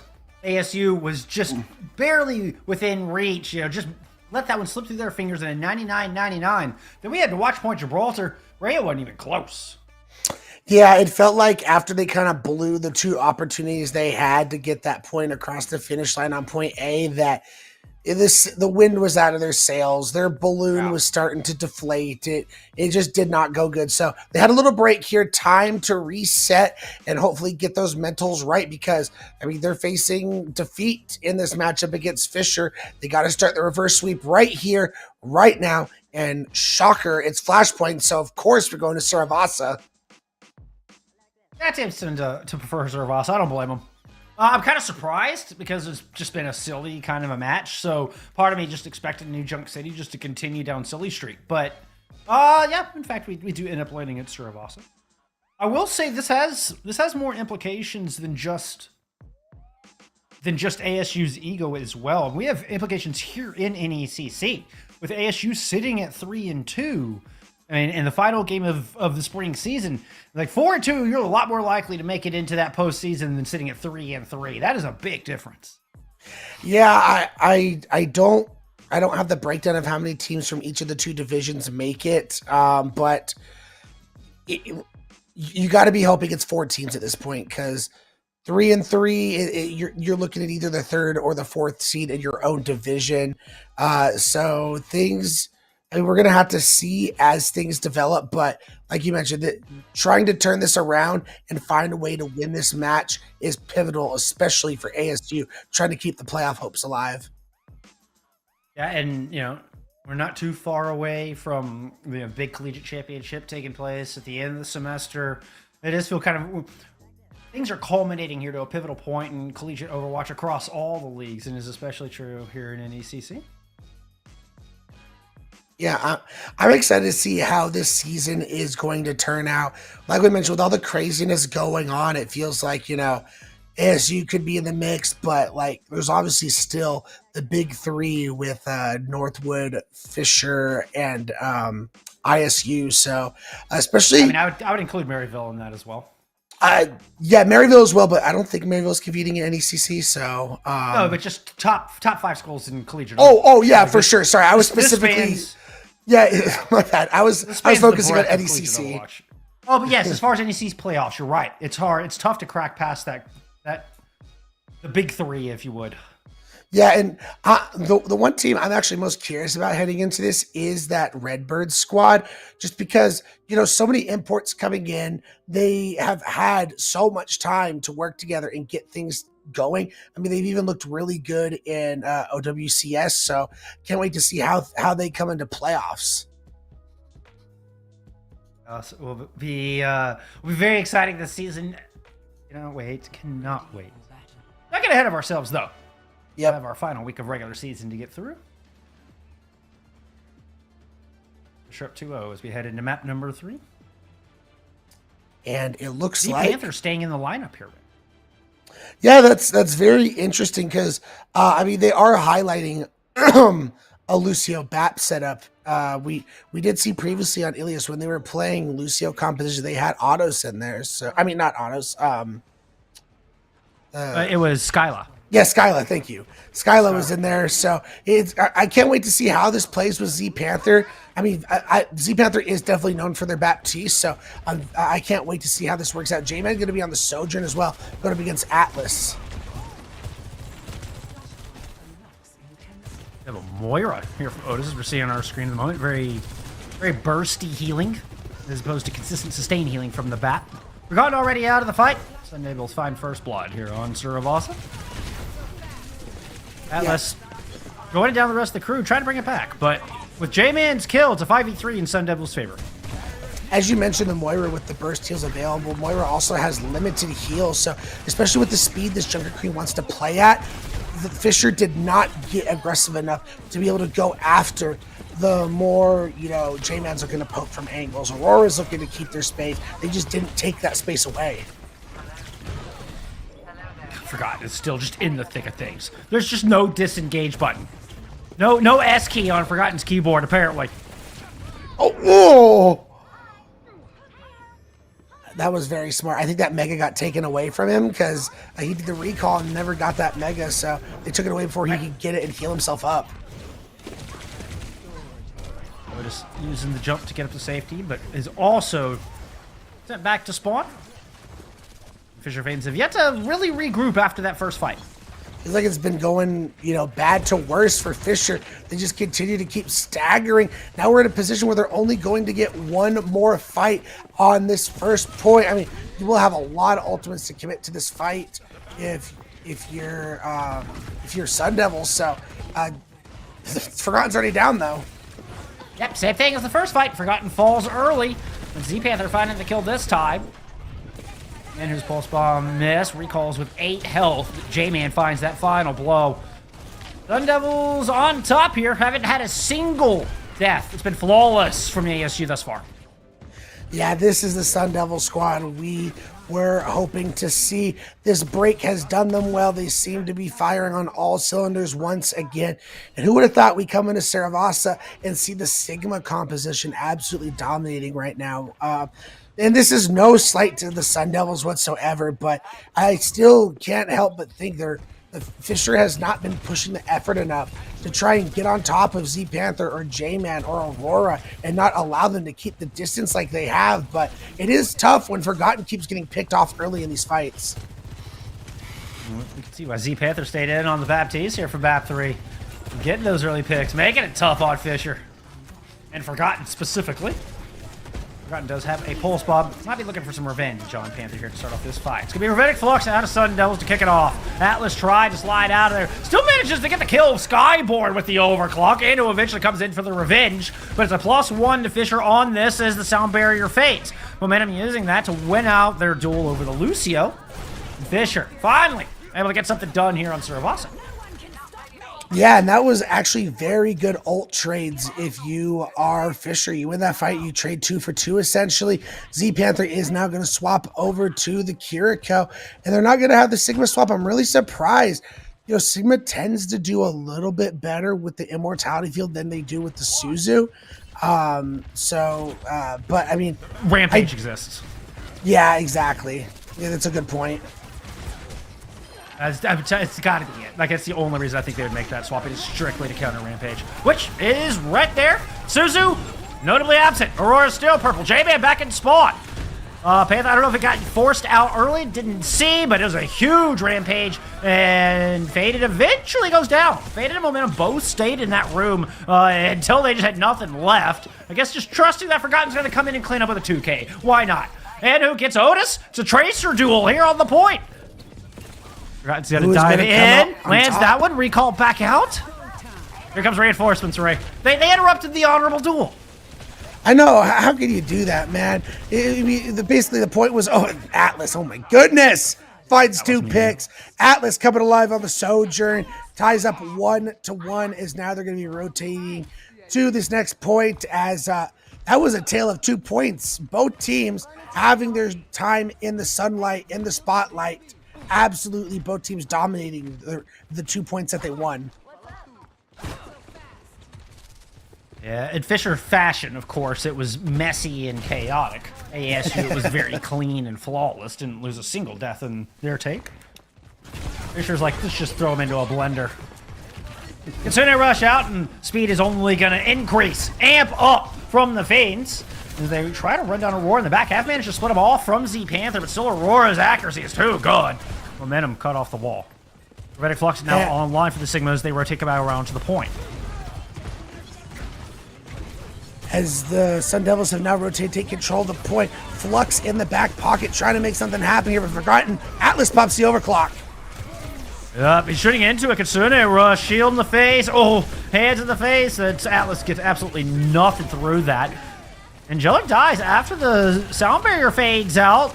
Rabbinic Flux didn't get a whole lot. There was still some shielding there from Momentum. Aurora struggling to take on these 2 targets. Does find Atlas there with a nice little combo, but overwhelming odds favoring Fisher in this one. You do get a good 40% if you're the Sun Devils, so that's going to be feeling good. And you were able to force out a lot of ultimates for the side of Fisher. Now we see the Sun Devils making the swap. They are going to go over and match this Junker Queen. This is the composition similar to what they were running on Ilios Well, where they pull out the Cassidy to help put a lot of pressure on the Forgotten. Unfortunately, Forgotten, I'm not sure he's feeling it at the moment. Woo, that is a rampage through, too. Oof. Using that to clean that one up. Faded finds both of the low health members and picks them apart from across the map. That Jagged Blade doesn't quite land, and Aurora has managed to pick up a couple of kills of their own. As this fight continues, it still could go anybody's direction. J-Man finds Faded. Aurora surviving through all that. They're going to pick Otis off the top.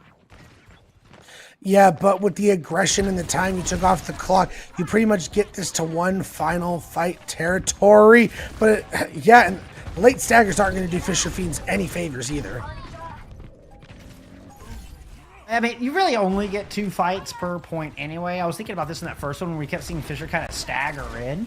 It was actually kind of smart in a weird way. I know that sounds contradictory, but it was like the one window where like you could afford to give some staggers because you wouldn't get a third fight on a checkpoint here. So Rush to start things off from Fisher as they look to move in. Forgotten has a pulse bomb, not even going to need it. They're just going to come in with that Kitsune Rush. Absolute. I mean, you talk about in true Fisher fashion that things can be chaotic. That was just clinical and clean. Pop Kitsune Rush. Atlas goes in, kills a bunch of people, and they just played that very well as now they're up 2-1, puts themselves on match point. They get one more point, and they are coming out of this match the victors. It was a nice little move. Forgotten pulled back into Atlas and just kind of baited Anhu into that shot that we saw to start off that highlight. That was a really nice little micro move from Forgotten. Smart positioning to pull them into the teammate. Oh, unfortunately, they did not have as good a positioning this time around. J-Man does have an overclock ready to go as Fisher trying to push in. They're running into an overclock, and J-Man finds the momentum. Good stick from Anhu. Atlas jumps up to avoid hurting anybody else on their team, but I think the damage is done here from ASU. Yeah, I like to see Anhu coming up on the kill feed. I mean, they were doing so good on the Echo on the previous map. It's nice to see them making some noise on the Tracer. Feels like they've been a little quiet this map as Forgotten's kind of been running circles on this Tracer. Aurora, I mean, now this is the Sun Devils' big, time to start getting momentum in their favor. They're going to have this Rampage available. They'll get a sound barrier. This is their chance to try and turn this around and bring this map back. It's Z-Panther once again onto Forgotten. It's the third time this map Z-Panther has found first blood onto Forgotten specifically, and Fisher have to respect it. Oh, nice knife. Oh, the swift step to get out of there. Yeah, I mean, you did force out the cooldown, but it is so nice to see Z-Man coming through on these maps, finding these first bloods. Z-Panther. It is awesome to see this dude making big time plays in collegiate like this. I can see why you were so excited when Z-Panther subbed in. I get it now. I get it. Otis is able to find Angelic early, and that is not good for Sun Devils. Sound barrier will have to wait. They can hold on to that for the next fight. Fortunately for them, they'll have a couple more shots at this. But unfortunately for them, you get that to one fight territory, but you didn't force any ults out of Fisher. They're pretty much able to win that just by getting an early pick. And now they're going to just have so many blue check marks for this next fight. So Sun Devils have to hope someone makes a big play, or, you take this next fight and hope to force out as many ults from Fisher as possible and look to win the fight after. Oh, that was a huge Jagged Blade. J-Man just takes one step the wrong direction and ends up pulled into oblivion. Here's the rush in. Aurora finds Faded with that. Atlas striking back overclock. Aurora is gone. Cooling down. Okay, if you're the Sun Devils, that was a 2-for-1 trade. You essentially traded Kitsune Rush and Overclock for your Rampage. So now, I talked about how Anhu's been kind of quiet, had his pop-off moment, the previous Pulse Bomb, has to find another one this time. A lot is on his shoulders. The whole match is on his shoulders right now. Pulse Bomb from Forgotten finds a pair. Faded is going to go ahead and Rampage onto Aurora, and this is going to be it. Anhu's Pulse will not do it. Does not hit the mark. in this 99-99 fight, heavily favoring Fisher at the moment. They're going to clean up on who on the point. I don't see any other red jersey anywhere close, and the time fades away for the Sun Devils. The sun sets as Fisher rules the day. Yeah, I mean, as we mentioned, ASU trying to make a statement here, show why they've been climbing up the rankings, but sometimes you just run into a brick wall. That is the Fisher Fiends. They played absolutely out of their minds today and showed like, hey, listen, ASU, we respect you a lot. We appreciate the grind you guys have been on. You guys have been looking really good, but you're in a different class now, buddy. Time to level up. Welcome to the big league. Welcome to your masters. You might have been done with your bachelors, but now you got to get into the big stuff. Now we're into the thick of it. When you get to that top 5, top 6 here in collegiate Overwatch, you're basically at pro level at that point. I mean, there's smatterings of T1 players here in the top 5 of collegiate Overwatch. I was going to say a lot of the teams that are in OCBDS that are making waves are collegiate. I mean, Luminosity is Maryville, and they're absolutely killing it right now. Left, right, good night in EU is the Redbirds, and they're also doing a very good job. So, I mean, like you mentioned, once you get to this tier of collegiate, you're going against the top of the top. Yeah, the absolute best of the best. And that's what Fisher Fiends showed us today. In true Fisher chaotic fashion. I get flashbacks of Chinese contenders here watching Fisher play. It always seems like every fight is winnable. Forgotten will go in seemingly by themselves to disrupt. We saw Faded sitting there holding the point on Watchpoint Gibraltar by themselves. And for what in my mind looked like, oh yeah, you stall the point, you do what you can.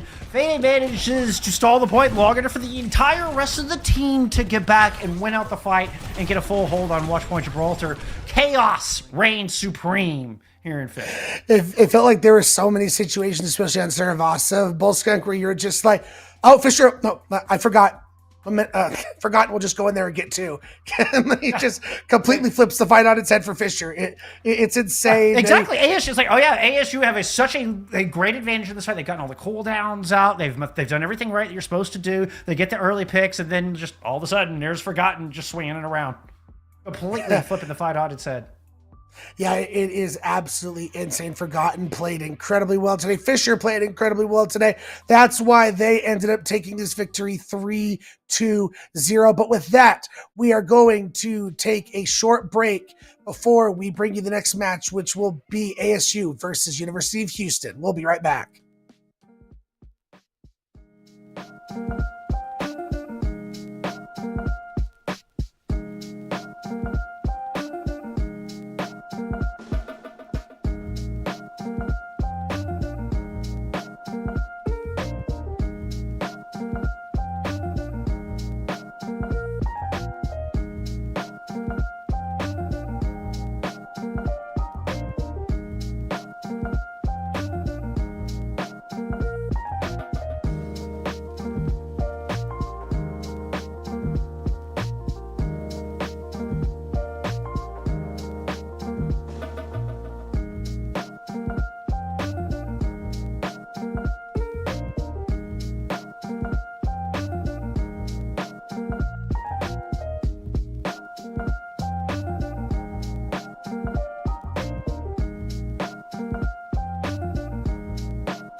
Like this.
appreciate your patience there through a bit of an extended break. But we are back here in our 6th and final week of the spring season for NECC Overwatch. My name's Jeff here with Ray returning for this 3rd match. We're headed to the West Coast. We're heading all the way past the West Coast, Ray. Yeah, we got University of Houston going up against ASU Inferno. So the second team that ASU has, and this is in the Champions Division. So both teams excited. This has actually been a really tight, packed group. It's led right now by UCSC, who we saw last week on broadcast, absolutely taking it to UNM, who that team is extremely talented. So just think of the caliber of teams that are in this division. And there's Texas A&M White as well, an up-and-comer in this division. So lots of talent at University of Houston. 5-1, as we're about to show you guys. They are just looking really good in this talented group. I have to be considered the favorite in this matchup, clearly. I mean, and we saw, the Slugs, really taking it to Los Lobos last week. Another really strong squad, and a testament to the caliber that UH has really put down. I mean, Houston has stood tall against these tough opponents. But speaking of tough opponents, we'll take a look at the Inferno today. The Inferno, certainly underdogs coming into this one with their 2-4 record. Yeah, it feels like they're the ones who have a lot to prove to try and, put themselves in a, okay spot, at the end of the season, just making sure you can check off a big dub against a 5-1 opponent. You'd feel good regardless if you don't make the postseason. But let's go ahead and just highlight some UH rosters as well while we're at it. Just, man, the fact that they're 5-1, as we mentioned, with the Lobos in their division, with Texas A&M, who even casting in the fall semester, that was a big team that I was looking at. Like, watch A&M continue to build over these next few semesters, and they're going to be one of those teams we talk about in NECC as one of the top tier. Yeah, real up and comer. If there was anybody I would be keeping an eye on, I mean, eyes always drawn to the tank role to start things off, particularly in this meta. So Sky, we'll have a bit on their shoulders here as we get into this matchup. From the other side, I mean, one thing I wanted to mention is ASU really shook up their roster. The Inferno roster had a lot of changes coming into this season. I think only 3 players stuck around from the previous roster. So you're coming in 2-4, and with kind of a bit of a fresh roster. I think the ASU squad's gonna have their hands full today. Like, I'm just saying this. I think Dino Lobster, that's a fantastic name. Like, I'm looking at you just because I just love that name. Like, that's just awesome. Like, I'm just imagining like a prehistoric lobster, like just perusing the oceans of old times. Now I just picture a lobster with like crab or like claws are like super tiny. Like it's a T-Rex, but the lobster arms are still the same size that a normal lobster would be. That's what I'm imagining here from Dino Lobster. All right, but well, if you can get that image out of your head, then we might be able to move forward. I'm still stuck on that. Dino Lobster it's terrible. I don't even know what to say anymore. Yeah, it is quite interesting. Just bear with us, folks. We are waiting players to get in the lobby as we are also awaiting that first map pick. All I can tell you so far is there is no silliness coming into this map because Ilios has already been banned by ASU. Hey, that doesn't mean we won't get silliness. We just won't get that particular brand of silliness, at least not yet. I mean, this does give us an opportunity to mention. I mean, we've had a lot of changes coming through as of late. Not only did Season 9 just bring some of the most massive sweeping changes to our game that we have ever seen. I mean, short of going to 5v5, I think Season 9 changes were equally as impactful on how we play the game and how we view the game. And then to add more complications, just Tuesday, we got another wave of changes, massive sweeping nerfs and buffs across the board. Particularly, I mean, we saw Ramatra get a bit of a buff. We've seen some weird ones out there. We saw Ana get a buff that's reared its head here throughout the day. We're in a very interesting time as far as the Overwatch meta is concerned. Yeah, I'm excited for how we develop in like this new way of playing Overwatch. Because I remember when the rumors were coming out for what was going to happen. And of course, the Overwatch Doomium, everyone comes in. And then we start playing this meta and everyone's like, actually this feels pretty good. Like Yeah. this is not as bad as we thought it was going to be. And they go, imagine if we just continue to start from here and build on it. And this is the first iteration of building on that. They tweak that DPS passive, which I think was needed. It needed to be lowered slightly. I think 15 is a nice number for it. 20 was probably a little too much. But I don't know that I agree with you on that. I don't think that we had enough time to actually adjust to it. I think it was more just change. We were like, change. I have to play differently than the way I have played before. I'm still adjusting to that. So I better cry nerfs as opposed to changing my own play style. And then, and so they did nerf that DPS passive a bit. I certainly wouldn't go any lower than that because I thought it added a really awesome element to the game. I mean, positioning became so much more important just because of that one little change. Not to mention DPS, the DPS role itself, gained prominence again, felt impactful.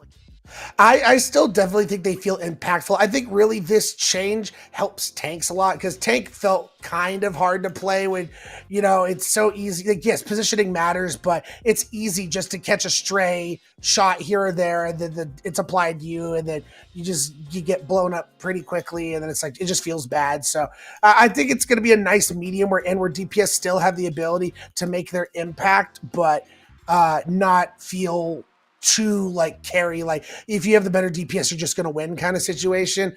But we do have that first map pick coming in for you guys now that we're talking about that, and it will be Lijiang Tower. Yep. This is actually very straightforward. It's the most straightforward map we've seen all day long. Just go back to a little tried and true. That is Lijiang. Maybe we see some Mauga, possibly. I mean, we talked about how we've been seeing that in APAC and a lot of different situations so far.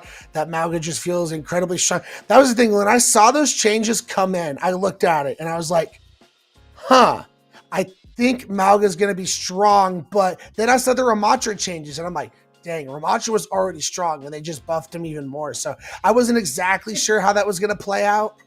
They buffed his Vortex. Which I think it's still insane. Like, they buffed it by 40% damage. It's kind of crazy. Sure. I didn't catch people off guard with it. I don't think it's a huge make or break change to Ramatra. I think it's a nice being able to confirm some kills, maybe catch people off a little bit, but it also feels a little bit more just kind of in step with the increased health pools, right? I don't think that that's the kind of change that's going to push Ramatra over the edge. Now, when we're talking about the other side of that coin, with Mauga getting 100 health just added to a cooldown button, that's the kind of change that will push you right into the top of the meta. Yeah, it's kind of crazy. You feel like over time that's probably going to come down just a little bit to balance things out eventually. I think like maybe they get 50 health instead of 100. 100 seems a little bit insane. But I mean, sometimes they make these sweeping changes because they want a new hero who came out to be good, and then over time they just slowly bring it back. Junker Queen absolutely dominated the scene when she first came out, and over time they just had to reel her back, and I think she's in a really good spot now. So. Yeah, I mean, and when you say reel her back, it's real Shout back, specifically. Yeah. Why? Because Shout gave you flat heals, but not only to yourself, but to your entire team at the press of a cooldown, where you get that automatic green health. And, I mean, that's why we were saying, what was it, Lucio Brig, I think was the support line. Yeah, it was. Because you didn't need heals. Like, JQ, that instant heal at the press of a button is so powerful in a mid-fight, you didn't need the ultra healing of an Honor or a BAP.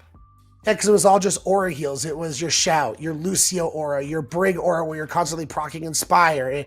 You didn't need all those burst heals. But as you mentioned with Mauga being in the meta, and especially with Ana getting the buff that she got coming into this, I've always felt like Ana's a big hero in that Mauga matchup because getting an anti onto a hero like that is absolutely pivotal in limiting the effectiveness a Mauga can have.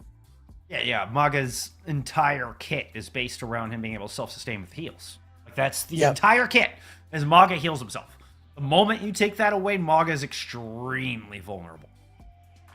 Looks like we finally got all of our players in. We appreciate your patience. We had to give our players a few extra minutes to get everything situated. We're finally ready. Get into our first map of this final series of the night. ASU Inferno taking on University of Houston Premier. Very excited to see what these teams are going to roll out on. As we mentioned, this patch just came out on Tuesday, so teams have not had much time to practice, different kinds of compositions and change-ups. It looks like as we're sitting, Inferno has, Ramacho was strong to begin with. As we mentioned, he got like a nice quality of life change, so it makes sense why he's still going to be a very popular pick, and UH is going to just go ahead and take that duel. The one thing I'm curious is, this is pretty much a mirror, except we got Skawalfi on the Cassidy versus Zona on that Sojourn. So we got more consistent damage from the Cassidy versus the insta shot you have with the rail from Zona.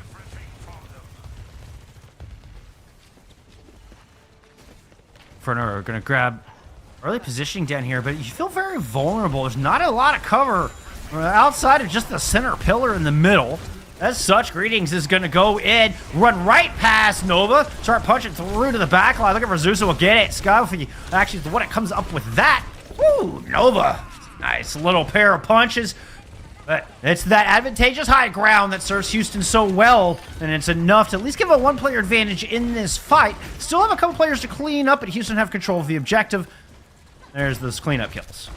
Skawalfa and Fufi on this Lucia Cassidy combination have just been doing a great job. Skawalfi is able to just stay on these flanks and take these angles and constantly keep pressure with consistent damage, while Fufi is just going around and booping people out of position and being like an assassin Lucio at this point. Double check that name. It's like Skawalif. I was butchering that. I am so sorry. Going from the outside, here's that pulse bomb. Demi not only finds the kill on Zoana, but finds no limit as well. So Inferno, as soon as they turn the corner, they lose 2, and the fight's done. The funny part is, it's always felt like, I don't know if you've ever agreed with me, Jeff, but I'd say in most scenarios, Tracer's been pretty meta safe. Tracer's been good in most metas, and I just love to see great Tracer play, and Demi's already showing out, making crazy plays for UH. A bit of a retreat here. Houston didn't want to hold the door. They decided to back up. Try to let Inferno burn some cooldowns on the approach. Just give me a coalescence from both of our squads. With the Ramachos caught right in the middle. Early sound barrier here from Fuvi. The Inferno don't have it. Are they going to be able to survive? No, Demi using those expert tracer skills to find the Mora in the back. Annihilation now out here from Greetings. I mean, well played. I mean, it was a extremely costly fight for the side of UH. They threw in 4 ults. I mean, the one consolation you get is you also got Inferno to throw in 3 of their own ults.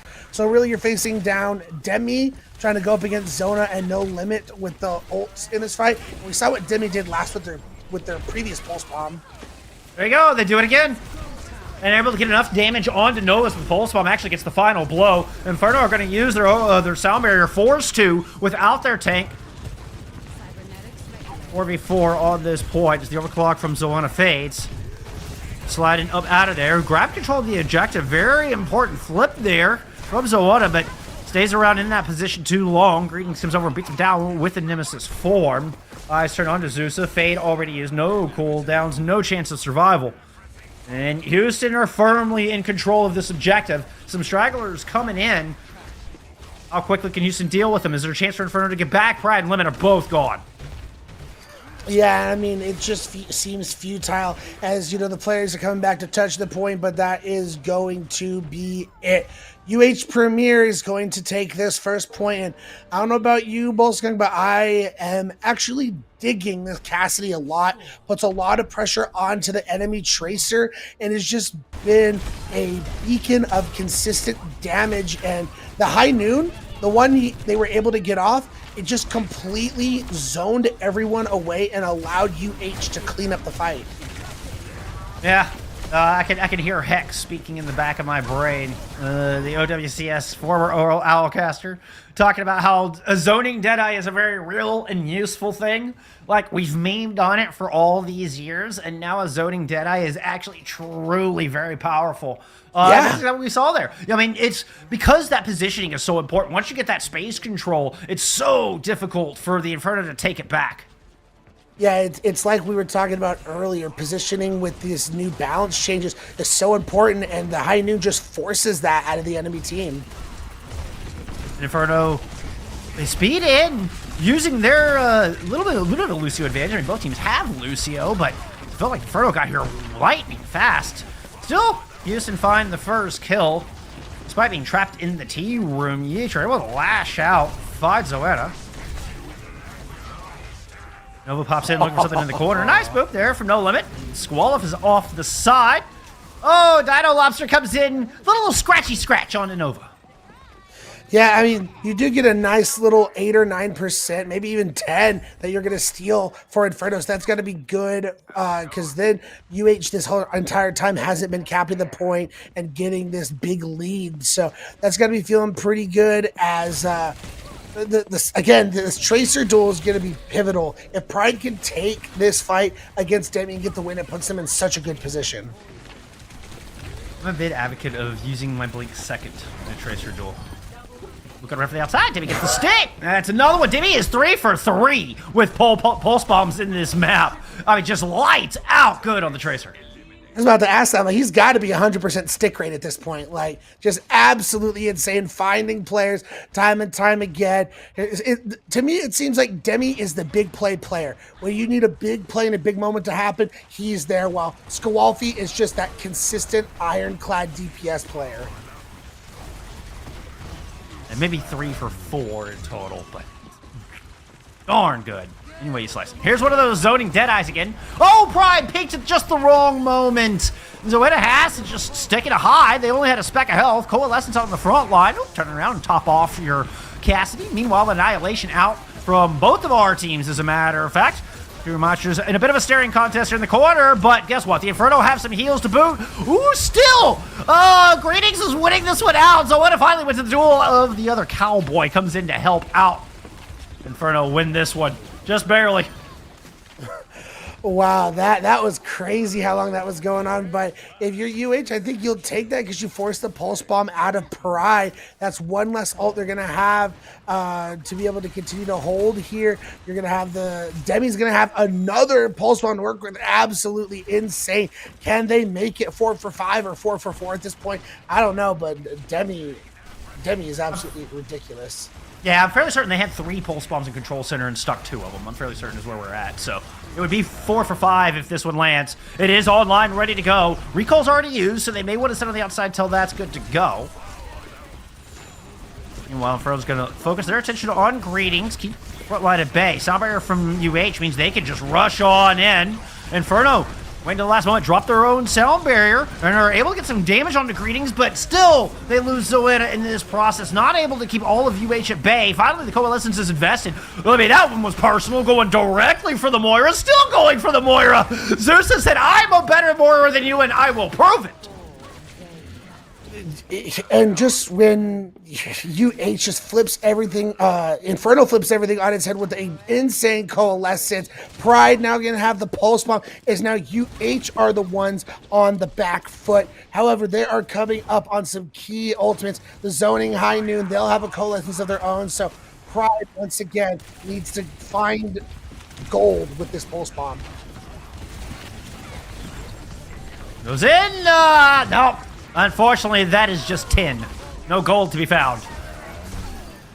Annihilation. Oh, that's a Deadeye. That is not a zoning Deadeye. That's going to do a lot of damage to Nova mid-Annihilation. And that's going to spell the beginning of the end here for the Inferno. We're going down to final fight. This is going to 99-99. Final fight, and the only ultimate on either side is going to be Demi and his pulse bomb. It's been the story of the first map. Can he secure a big pick and give UH the map win, or will Inferno find a way to fight through and force a map number 3? Demi just has these on cooldown.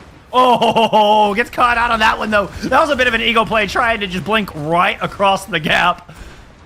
But without a Moira, the Inferno might struggle to hold on to this point unless they can find these kills quickly. Nova is able to take down one on the other side. So, wait a great advantage. Oh, that shot landed. Zoetta's so low. In comes Demi with a kill. There's another stick out of Demi. It got Nova low, but they're still on their feet for the moment. Attention turned to the Lucio, try to eradicate the healing. Succeeds in finding the Lucio, but Zeus is still here with a Coalescence. Meanwhile, Squaw's able to find Pride on the outside. So I think it's just a Moira and a Ramatra here from the Inferno, trying to hang on. But you've got Demi at your back, and that is all it takes to secure the dub.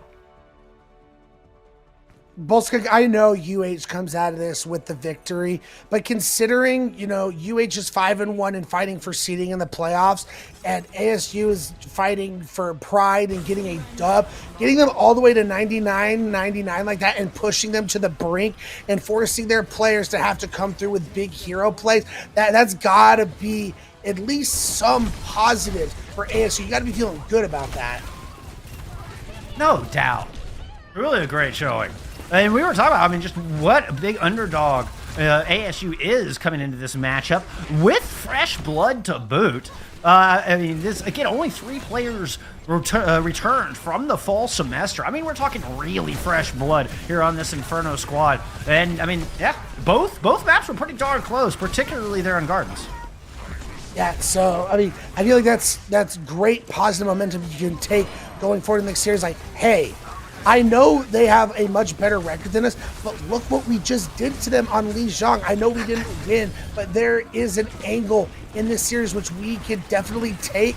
And, maybe you don't win the series, but maybe you take some maps, maybe you find a way to win the series. But, vibes got to be pretty positive at this point. And it could be one of those things where you come back next year and you're more competitive. You're able to continue to build. This is the kind of performance that ASU can build confidence on and to continue to build their program. I've word on the campfire is it's been looking brighter and brighter every week. They're feeling better and better about the program, despite coming in 2-4 this week. It still looked like the Inferno have their chins held high, but on the other side, the powerhouse that is UH can't be denied. Oh, definitely not. They're 5-1 for a reason. We talked about the caliber of teams they're competing with, and they're jostling for position. There's a lot of games going on in that division right now, and UCSC is undefeated, but they could lose their game, so you never know, and then UH gets the dub, and then maybe it comes down to map difference at that point. So you never know. It's basically just put your full effort out there if you UH, and you'll just see where the cards land at the end of the night. It's all about. Just leave everything on the battlefield. Blood, sweat, and tears. Just leave it all out there. You don't want to be thinking, man, I could have done more. You want to be thinking, I gave it everything. I am proud that I went out there and just gave every last ounce of myself into each and every week, every match, every opponent. That's the way you do it. That's heart. That's competition. That's what I'm looking for. Couldn't agree with you more. As keep in mind, in NECC, our next map type will be Escort. Will we make it 3 for 3 on that Watchpoint in Gibraltar? Stranger things have happened, but based on at least the way Lijiang Tower went to the compositions we saw, if we are going to proceed down the route of more Ramatra, the thought would be Shambhala Monastery. That would, that's the first thing that comes to my mind. That's for sure. I don't know. If we go Watchpoint Gibraltar, that's going to be some kind of jackpot, right? I would not have 3 for 3 Watchpoint Gibraltars for 3. I need to go buy a lottery ticket right now. Yeah, exactly. Like that you just hit jackpots across these little spinny wheels. That is the slot machine of map picks. I'm not quite sure where this is going, right? Hey, I'm all for it. I love, just reminds me back in the day, just playing certain games where they have a jackpot system in there. You just play and you get your coins, and reminds me of some times. Anyway, I'm excited to see if you are the Inferno, because they're going to have the map pick where they want to go. Because technically UH had the first map pick. So you never know if that's actually the composition they're most comfortable playing. It could be it's Lijiang. We're kind of more in a brawly situation. Let's match them in the brawl. Maybe they are more of a poke or dive centric team, and they take us to more of maps that will suit that for them. That's a really good point. We have nothing to prove that what we just saw out of out of ASU is their best look. And how scary would that be? Like if Brawl is like their fallback, like, yeah, we'll play it if we have to, that would be pretty scary coming out of ASU. I don't know if that's the case, but it's an interesting theory. Definitely something to keep in mind. And we do have that map pick, and we are going to Circuit Royale. We did not hit the jackpot, but we are going to a little bit of a regal map, if I do say so myself. Monaco is very regal. And this is certainly a very poke-heavy map. This is not where you want to go if you want to play Ramatra. That's for damn sure. Yeah. This is Sigma and Sniper Kingdom is this map. Additionally, we have seen a bit of like, you know, the close hole brawl thing going on here, but I feel like that was pretty meta specific. I don't know if we'll see that now. Yeah, I remember at one point when Junker Queen was still pretty strong and we're in EU and they love their brawl. A lot of them were still forcing the Junker Queen on here. But again, I think, like you mentioned, that was just very meta specific. But with the new changes we have had coming to here, it feels like a lot of the snipers, they didn't get affected too much. So it feels like they're still going to be in a good spot. It's not like, I don't know, it's not like Hanzo suddenly got a big nerf and he's not going to feel so good on this map anymore. No, Hanzo actually just got a buff. Yeah. Hanzo didn't get the nerf, I guess, is really what happened. They nerfed a bit of the projectile size. I don't know. The wording on the Hanzo change was really weird. Yeah, it felt like Hanzo like just didn't, like they reverted, but then changed and then reverted again and then added this. And you're like, wait, what? But this defense is set for. I was going to say, I think his projectiles are still the same size. Like they made a change to lower all the larger projectile sizes, but Hanzo's are still the same size. And we're seeing Pride show us the Hanzo here. Yeah, and I'm excited. I mean, this is kind of like the traditional comp you expect to see on a map like Circuit Royale, except Zana is on the Ashe. Normally you would expect Hanzo Widow, but I was talking about this in the last series. I'm really digging Ashe in this meta. Those dynamites could be extremely deadly if they're well placed. Also is a lot better against something like a Tracer if Demi gets in. Oh my goodness. Whoa, that was fast. Hold on. That was a Life Weaver pedal right over the top.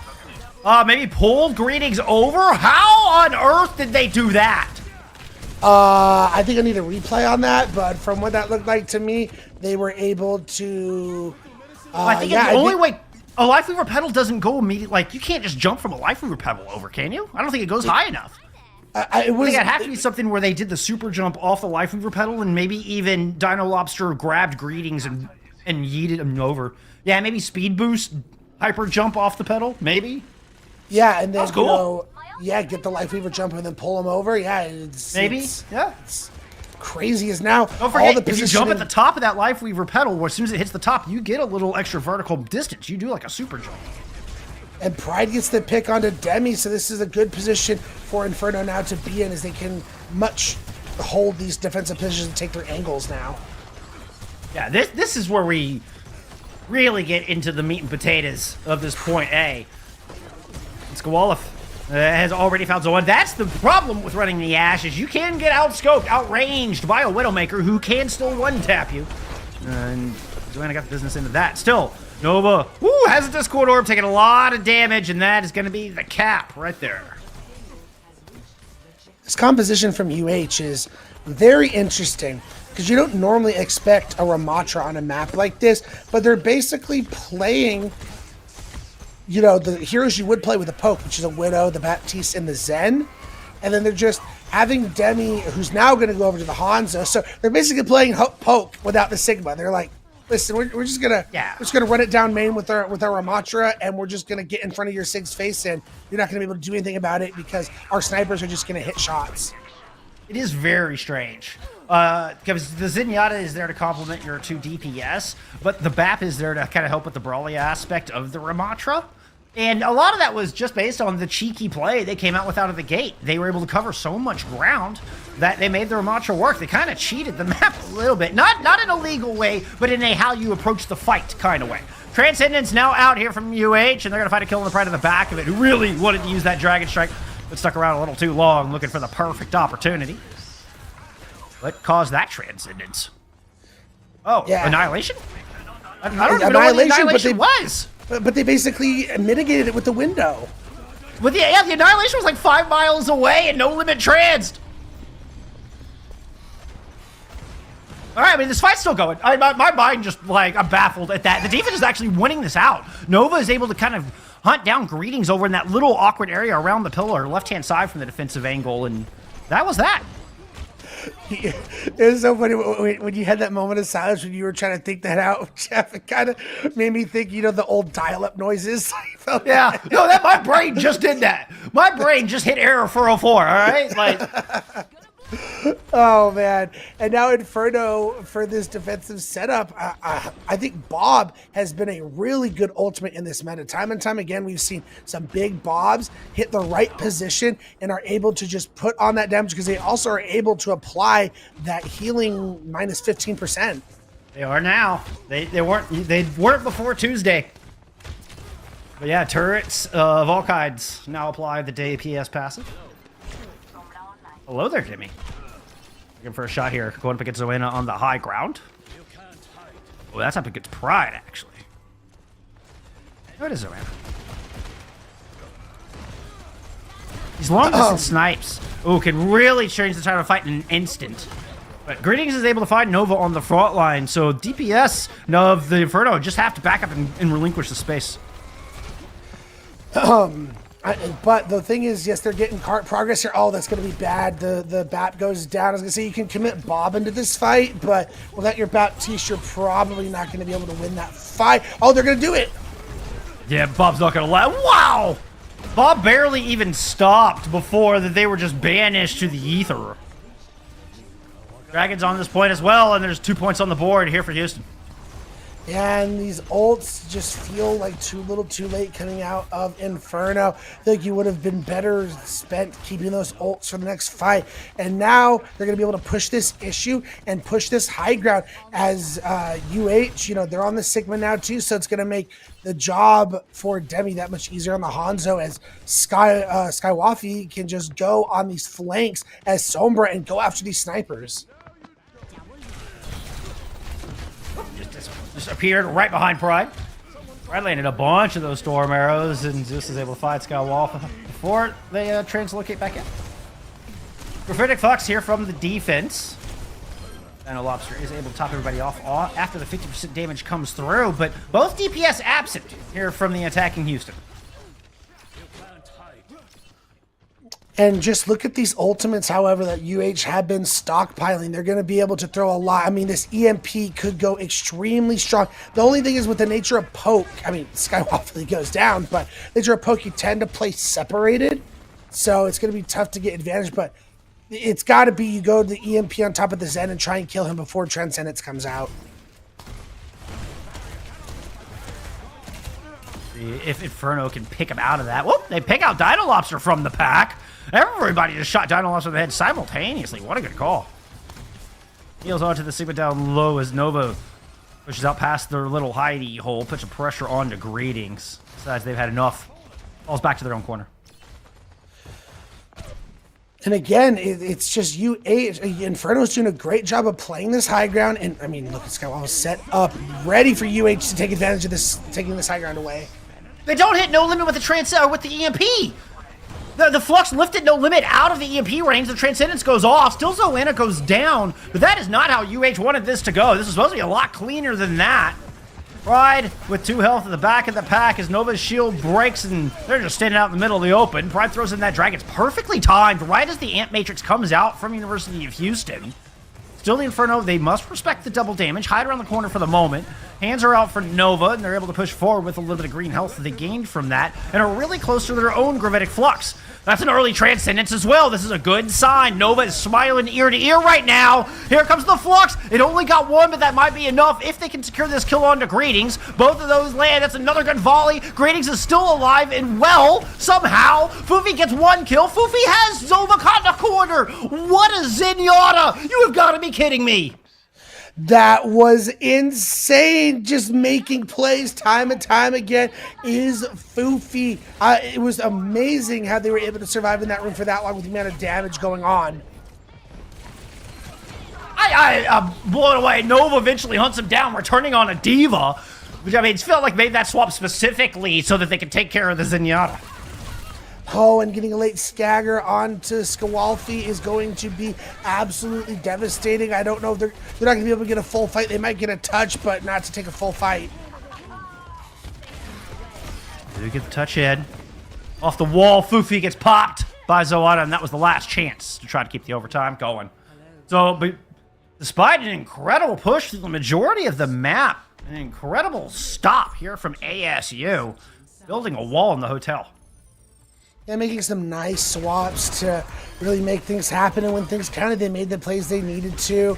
I liked. I mean, it did come off the back of kind of a fumbled EMP play where they couldn't take full advantage of it. But I mean, when it came down to it, ASU they make some good plays. And the one thing I will say, if you're UH, I talk about this map similarly to how I talk about Shambali Monastery. I feel like those two maps. It feels rare that you end up completing these maps. It just feels like the first couple points take so much time that you don't have much to work with on third point. And getting it as far as UH did is actually kind of a big deal. And it's not going to be so easy for Inferno to match that. Oh.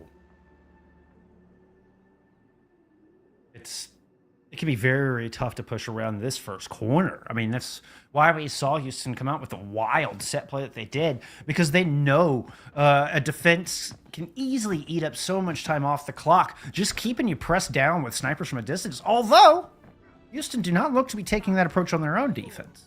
It looks like they're going to just be happy to take the poke battle. Curious how, I mean, An Ash and a Demi Sombra in a this time poke around. battle, though. Yeah. Yeah, Demi this time is going to be on the Sombra. Previously, it was Skawalfi. So this is an interesting turn of events as they have swapped roles on this defense. This is just an interesting look for a defense on circuit in general. All right, there's the virus and the hack in. Got a little bit that I suppose, but the Inferno don't really look that bothered by it. Kind of scratch and itch and then turn around and find 2 picks.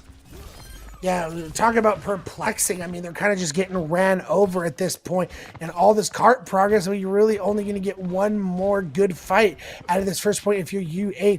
Feels like, you know, Demi's trying their best, but if you're not finding hacks and getting value for your team to follow up on, it feels like the Sombra's not doing a whole lot.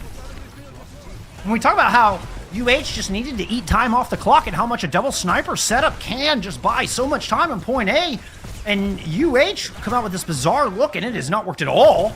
Now, finally, they're able to stabilize, or at least show some signs of stability with that pick on a Zoan, and it has forced Nova back. Yeah, because Skawalfi's able to take the angles on the sniper finally and find the kills. I mean, again, we see Demi doing a lot, building a lot of ult charge, but not finding kills or a whole lot of value. So it's like, it feels like they're just playing for EMP at this point.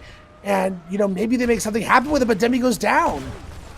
We'll not see that EMP, at least not for another 15, 20 seconds. Oh, that's going to be a big dynamite. Oh, they don't hit it! They're not able to shoot the dynamite. Oh, it looked like it eventually got somebody. Bob is ready to go because of it. Here comes the big Omnic Butler thrown into the mix, splitting the front line from the back line of the Inferno. Dragons are thrown in lieu of that, and still a couple of kills should lead to the point. Contest is here from University of Houston over the top. Oh, no. My jaw just dropped in an instant. Like, it was all blue in the kill feed, and then just all of a sudden it turned all red. I thought that Dragons was so good from Pride. Great communication to throw it in there when everyone was trapped in the room, but UH able to claw and scratch and hold this stalwart defense, and they still have 4 ults to work with. All they used was Bob. That should not have happened. Here comes the Ant Matrix now, and UH have the tools to just start layering ultimates and eat up this last 90 seconds as Zoana gets caught out. Demi's absent, but honestly, I don't think that's that big a deal right now. Greetings is just going to use the Flux. We're going to have a Transcendence, I imagine, to block this incoming Flux. University of Houston have all the tools they need to win out this last bit of the map. Yeah, unfortunate for Nova there. When you're using your Flux, you definitely want to get out of sight of the other Sigma, or something like that's going to happen to you. And now Greetings is going to be free to look to use this Flux. EMP online for Demi, looking and hunting for a good opportunity. Wants to get no limits. Knows that they have a Transcendence. Can they get him dead before the Transcendence comes out? Good Immortality field. No limits does eventually, even holds on to the trans for the Gravitic Flux, but still Nova had taken too much damage. Not enough healing, not even at 300 HPS to keep no limits alive. Or to keep Nova that's alive. insane. See, and that shows you, so you're able to kill through Transcendence now, even with the 15% healing debuff from the DPS. So that's already showing on full display. Despite it getting nerfed, it still has its power and its situations where it comes through big time. So scary. That little purple dot pops up. It is just so scary. Matrix online. 10 seconds on the clock, and Pride has already found an opening pick. Here comes Bob into the back. It's discorded. It is deleted. Nothing but a road bump here for the Inferno as they march towards point A. And Matrix out just around the corner. Have to burn through a shield and an immortality field. But past that, there's not much cooldowns left here for University of Houston. Zoetta is free to just peek wide, and University of Houston just feels stuck. Yeah, and that's going to be the point cap. Very unfortunate is Dino Lobster had just gotten that Ant Matrix right before he died. That could have been the one switch that UH could have needed to flip that, but very good target focus by Inferno. They keep their hopes alive on Circuit Royale, but it took their entire time bank. This is kind of what I talked about, Jeff, where it's like it takes so much time to get these first 2 points that getting it as far as UH did on point 3 is actually like a really good meter. It's nothing to scoff at.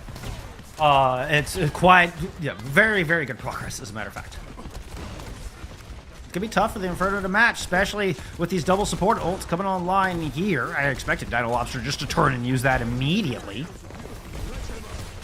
That was the opportunity, and there it is. And Green's just trying to use that to bounce around. Yeah, Pride was just in a bad spot. Could not make the run across that open ground. Oof, Zoanna. Oh my goodness. Guys turned up top and nobody looking at Greetings. Sigma is one of my favorite tanks to play. It just feels like in the blink of an eye, man, you hit 2 good spheres and you're just knocking people back, getting kills. Oh man, Sigma in the right situations is just so amazingly good, and Greetings is just showing that right now. Going to be able to use the Flux in the next fight, and No Limits has not built up to this Transcendence yet. You get aggressive here, you have an opportunity to find some kills. It's a small window, but one that Inferno desperately need to take advantage of. Early rocks out. Nova's just seems hesitant, stuck in the battle with the enemy Sigma at the moment, even after the rock came out, but they do find that kill. Even force Transcendence. Okay, you don't need the Flux when that Ant Matrix is that good and the accuracy is that on point. Gravitic Flux, I think, only got 1 in it, but at this stage, that should be enough. I say that. Boofy's picked up 1. Skywolf has picked up another. Dino Lobster is still in the thick of this thing. This is a 2v2 with a bop? Question mark? No. That was a 1v3 with a bop. Yeah, I mean, and then you're still able, I mean, we're going to get basically in this fight, you're going to get a trade of the Flux for the Transcendence. So really for Inferno, they got to find a way to take advantage of these dragons that are coming for Pride. Whether you split and isolate someone or you find a kill with it, you need to find something with it. They need to make sure they're not dying after the initial pick, too.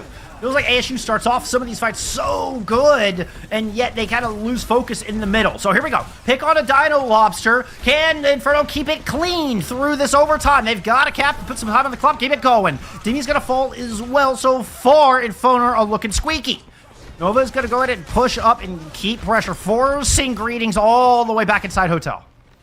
Yeah, and that's just going to be the point, Cab. You talked about it. They needed that focus in the mid-fight, and they found it when the pressure was on. A minute and a half is now granted to them, as they're going to have to get 90 meters out of this. So really, with how much distance they need, you're really only going to get 2 cracks at this. That was interesting. I'm glad we caught that. I mean, because it was super embarrassing, so, you know, I want to make sure we got it on stream. Tactical reset. That's all that was. I mean, generally probably was. Nova up on the high ground, and Foofy was just chunked down super low. Nice accretion there. Both of those hyperspheres landed. Anybody that tries to come challenge Nova on this high ground is just getting a boatload of damage thrown in their face. But that's what. So UH decided to go attack the back line instead. That worked out a lot better. Yeah, they're like, hey, listen, You ain't got your Sig. You ain't got your Hanzo. You guys are so vulnerable. We're gonna go take you out, and they did that beautifully. As Pride and Nova just had to take the tactical reset. One final fight for them to try and match this meterage and send this to a 1-1. Again, they've done great when they get aggressive with these windows and force UH back. That's what they need to do. That's a great start, though. Houston just needs to win one fight. Hit here or further back. I mean, Dragons used early. It looks against only a Zenyatta there in the back, and No Limit, or excuse me, that was Foofy. He's able to rotate back up to the high ground. Jimmy poking and prodding, I think, was trying to test if there's a Transcendence, but No Limit is quite a bit of ways away.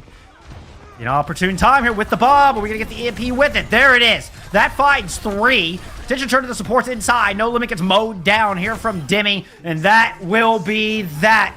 Houston hang on, win the one fight they needed to go up 2-0 in the series. As they make up for the botched EMP on the attack and come through with a big one in overtime to send them to 2-0.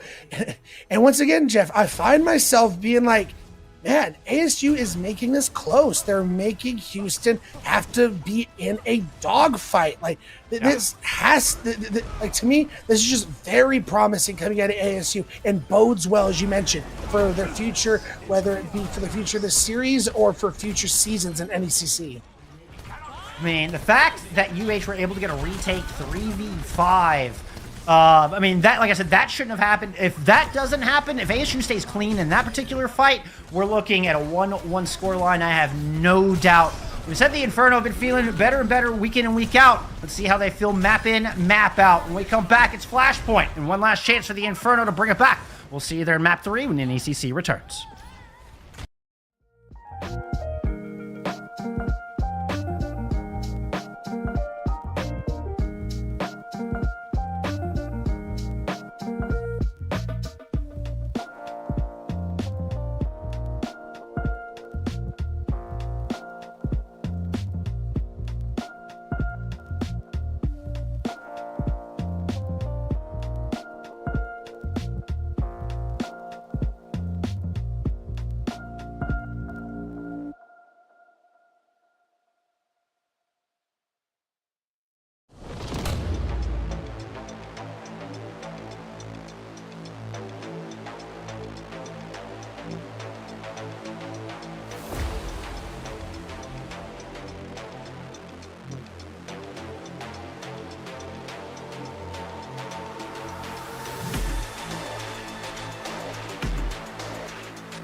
You know what? I learned something new every day, Ray. Today I learned that our producer Hippie played tuba.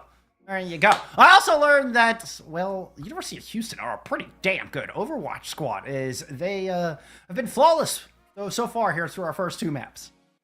Yeah, so far, so grand have the University of Houston been. Can they close it out in a nice clean 3-0? Because we talked about a lot of teams are playing right now, one of them being UCSC, who they're jostling for seeding with. Who knows, maybe an upset happens and a 3-0 versus a 3-1 might matter when it comes to those map differences. You never know. So if you're University of Houston, I'd be looking to close this out right here, right now, give myself the best chance for the highest possible seed. And that's part of one of the hallmarks of a championship squad is able to close out cleanly. You're not dropping maps against opponents you shouldn't be dropping maps against. You don't get lazy, you don't get complacent, you stay extremely tight as a squad and don't make mistakes. It doesn't matter who you're going up against. That is what a championship squad looks like, and what I would like to see from University of Houston here in this 3rd map. Now, for the Inferno fans out there, obviously you're screaming at me going, no, let's not see that. They're like, no, the reverse sweep, it starts right here, right now. Map pick is in. It's Flashpoint. No surprises. We're going to Suravasa once again. Oh, yeah, our colleague Twin Salty out there is just molding at me right now. He's a fellow caster here in the Overwatch scene who attends ASU and has been involved with their Overwatch program for some time. Suravasa. Yeah. There you go. 1 of 2. Yeah, sorry. I don't know what happened. My brain just shut off there for a second. Anyway, it's Suravasa. Like, you're like, okay, we have 2 maps to choose from. Like, all right, here's this map again. Yeah. But yeah, I think at this point for Inferno, yes, the reverse sweep is still possible, but I think it's just continuing to show strong. I feel these 2 maps have been very strong showings for them. So they continue to do that. I feel like no matter how the tables turn, how the map goes, you leave this season of NECC with, a good feeling and can build on that for next season. I think that they should still be feeling very positive. Even heading into this map 3. Nova has been a beast on the Sigma. This Nova Sigma looked really good. Well, out the Junker Queen. Going up against University of Houston. Oh, bringing out a very greedy composition. This is we're going to kill you quickly, and we don't think that you're going to be able to do anything about it. That's what University of Houston is saying to me right now with this 5 heroes they're showing us. Oh, I agree. They got to take full advantage of Demi with the burst damage they can provide, but Lobster's down.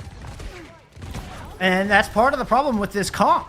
You don't have a lot of protection for your supports. It's your DPS, even your tank, are just all in frontline aggression. Not a whole lot of people. Yeah, I feel like they're going to make me eat my words. I just got a bad feeling about this, Jeff, but I'm not... I actually like the Junker Queen into the Ramatra, so I'm a little worried about this matchup for UH. I think what Inferno's playing matches extremely well into this composition UH rolled out, especially with Zona on the Cassidy. The rest of Inferno taking a lot of poke damage early at the beginning of this fight. Forces a shout out at Nova just to kind of stabilize here. Ratings did use their own cooldown in that, so both tanks retreat to their respective corners for a moment. In that time, Pride is able to pick up Demi. I think it was just from the front. Oh no, Pride popped in from the left-hand side. Nice little off-angle flank there from the Inferno. And now they have just broken out into a full-on brawl where they've lost their Cassidy. Trying to cut their losses back up to the point and use a Coalescence to send Houston packing. And they're going to force out that Nemesis form once again in the sound barrier. And the sound barrier, yeah, that is a huge investment. A good one from Houston might be enough. They do get to the point. I mean, very important on that regard. And they're going to invest more ults. Just pile them on. Make sure that the original investment is not wasted. In for a penny, in for a pound. That is exactly what I was thinking. I mean, basically you're trading 3 for 2, so at the end of the day, that wasn't the worst trade you could have made if you're Houston, but this is, as you mentioned, because of how fast these points tick, on Flashpoint. You only really get 2 fight attempts before the point gets capped. But one thing I'm looking forward to, Inferno, Rampage, no Kiriko for Houston. This is larger than some of its parts. The 2 used from the Inferno are the 2 fastest building ults in the game. Duplicate out of Demi early, and this is double tanks here from University of Houston. Ooh, that cleave did not hit. That was a nice little dance around, and in fact, it's Nova who's like, this is how you use a Junker Queen. Rampage is monstrous. Yeah, it's like I said, they had no Suzu to deal with it, and when you're in a Rampage and a meta where you don't have a way to cleanse it, Rampage absolutely tears through your team, and we saw that on full display. I thought maybe that might prompt a switch at a UH, and they don't swap to Kiriko, but they do have Greetings swap over and match this Junker Queen. No other changes. No Kiri. Demi still in the Echo. Inferno, grab a very important power position here on this objective. If they can get control of this, it will be a very strong start. That's what they're looking for. They've got to keep Greetings off the objective here in order to make that happen. Ride with a pulse bomb. That could really thwart UH's attempts here. We're going to start to build, and indeed, Inferno do grab first cap. Sound barrier on the attempt in from UH is a touch late, but the Deadeye, oh, Demi runs in the middle of that. Nice shot. Really good disengage out of Inferno in the middle of that fight. And their build percentage the entire time, right? Yeah, and getting that Deadeye pick onto Demi was huge, as now Demi's going to make the swap over to the Sombra. And once again, I mean, we'll see how it works, but the Echo, the Sombra... okay, good. Yeah, okay. I like they're basically There we go go. full mirror now. The Yeah. Life Weaver scared me there for a second. I mean, honestly, the Sombra scared me more. Yeah. I don't think that was it, Chief. And fortunately, UH realized that. And there we go. This is working much better already. I mean, they do have a Coalescence to come in with. And it allows them to escort Demi into a pair of kills right out of the gate. 90% gained, however, in a pulse bomb, but dead before they can use it. Yeah, I mean, probably just... I mean, you're just die on point at that time, right? Die on point at that point. Yeah. How redundant I but can be. I mean, what I'm excited for in this next fight is we're basically going to have dueling Rampages, and neither team is playing Kiriko, so I feel like the one who gets more aggressive and gets their team in the position to take advantage of it, this is going to be that nail in the coffin. And Fredo can set this up. They'll look to go up 2-0 on Suravasa. Oh, it is a massive rampage to kick it off! And the stick lands as well. Everything is coming up Inferno except the kills. They get one, but that is it. Somehow UH are able to circle around and survive through that incredible combo. Wow, that just took my breath away. UH coming through clutch once again, as they're going to get one more attempt at this. There's not really much to work with on either side of the team. If we get into a long, scrappy fight, we might get support ultimates up and maybe these Cassidy ults. Nova's got to make the way into the front door first. That is a dangerous proposition. Managed to actually get through and kind of flip the script on Greetings. Around, chase down the Cassidy squad. He's gone. Inferno. They took him a couple tries, but they're able to come back, and I think they're going to steal this one away. Listen, I'm rooting for Inferno. I want them to at least get a map here. Like the way they've been playing UH this entire night, they deserve to at least take a map away, and it'd make our buddy Twin Salty a very happy man. But they still got to bring this home. It's not over. You got to make sure you play this well and not allow, some new built confidence you just got make you slip up. Is that both Deadeye simultaneously? The echo on the Deadeye. Despite the early Coalescence and Sound Barrier, UH are up in this fight, using the second Coalescence to move in and clean up the 3 remaining members. I'm sorry, ASU, but that was not it, Chief. They were down 2 in that fight, and they used Sound Barrier in a 5v3. Not a big fan of that. And now you're not going to have that for any kind of re-engagement really we're going to get a battle of these pulse bombs. However, Nova is leading by a decent amount in this rampage charge, so that could make a difference with Inferno trying to re-engage. Early pick from Pride. Start. Woo! And gets the stick but dies, and Dino Launcher is able to fade out. Nova comes through and finishes off what Pride had started. Nova, indeed. Oh, that was a nice knife. The combat roll to pull them backwards, but still they get sent back to spawn. Inferno on track here. Close out this map. Yeah, they are in a prime position. They're going to have to get a really gnarly rampage out of Nova in this next fight to really push UH back, because if this becomes a long, sustained fight, you'll get advantage of this rampage. They're building up to ultimates, and they could ride this and flip this map on its head. You need to close this out right now if you're Inferno. Don't give UH a chance. Well, the rampage is good. It's going to pick up too. Greetings is still looking for any kind of way to survive. There is none. Could not find any safety. Could not find cover. Only good news for Houston on that one is it was fast. It was fast, and that's kind of why I mentioned they needed to get total value out of the rampage, because now they've built up to Coalescence and High Noon. Gives them an opportunity to match UH in this next fight ult-wise.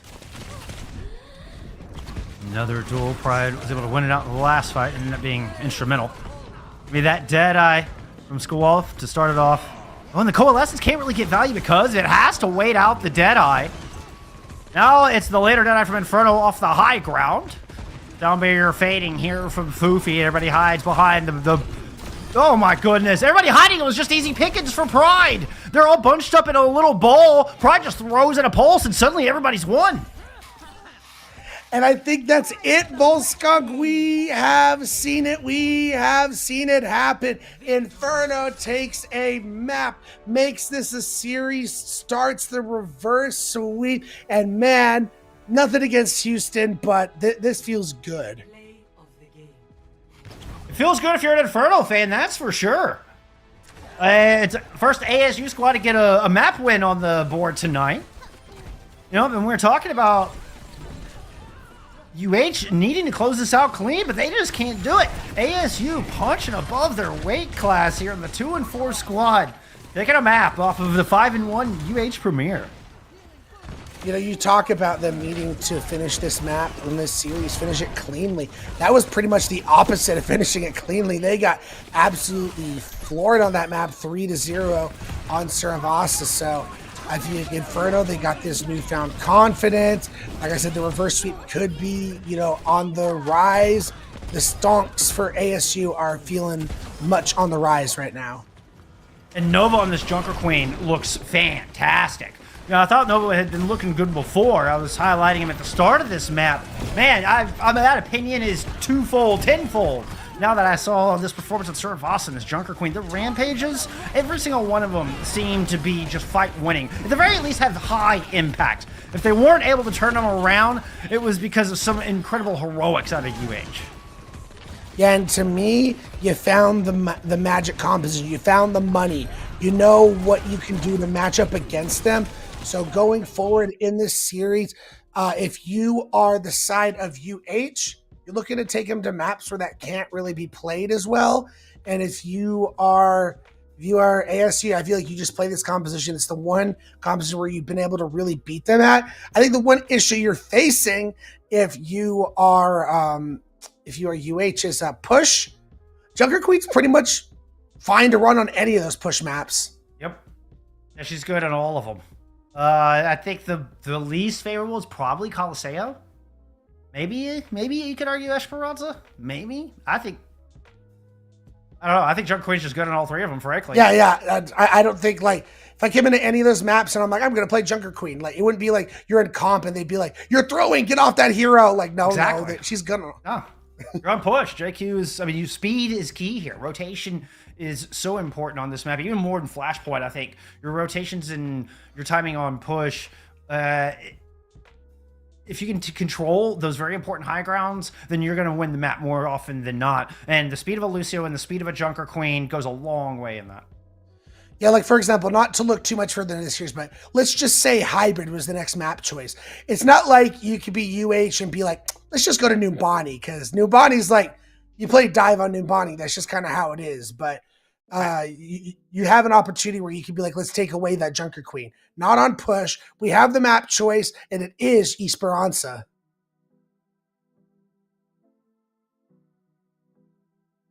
You anticipate more of the Junker Queen? I hope so. I think if you're a Nova in the Inferno, that is... I think I might even force the Queen in suboptimal positions or situations. That's how good Nova looked on the Queen, Ray.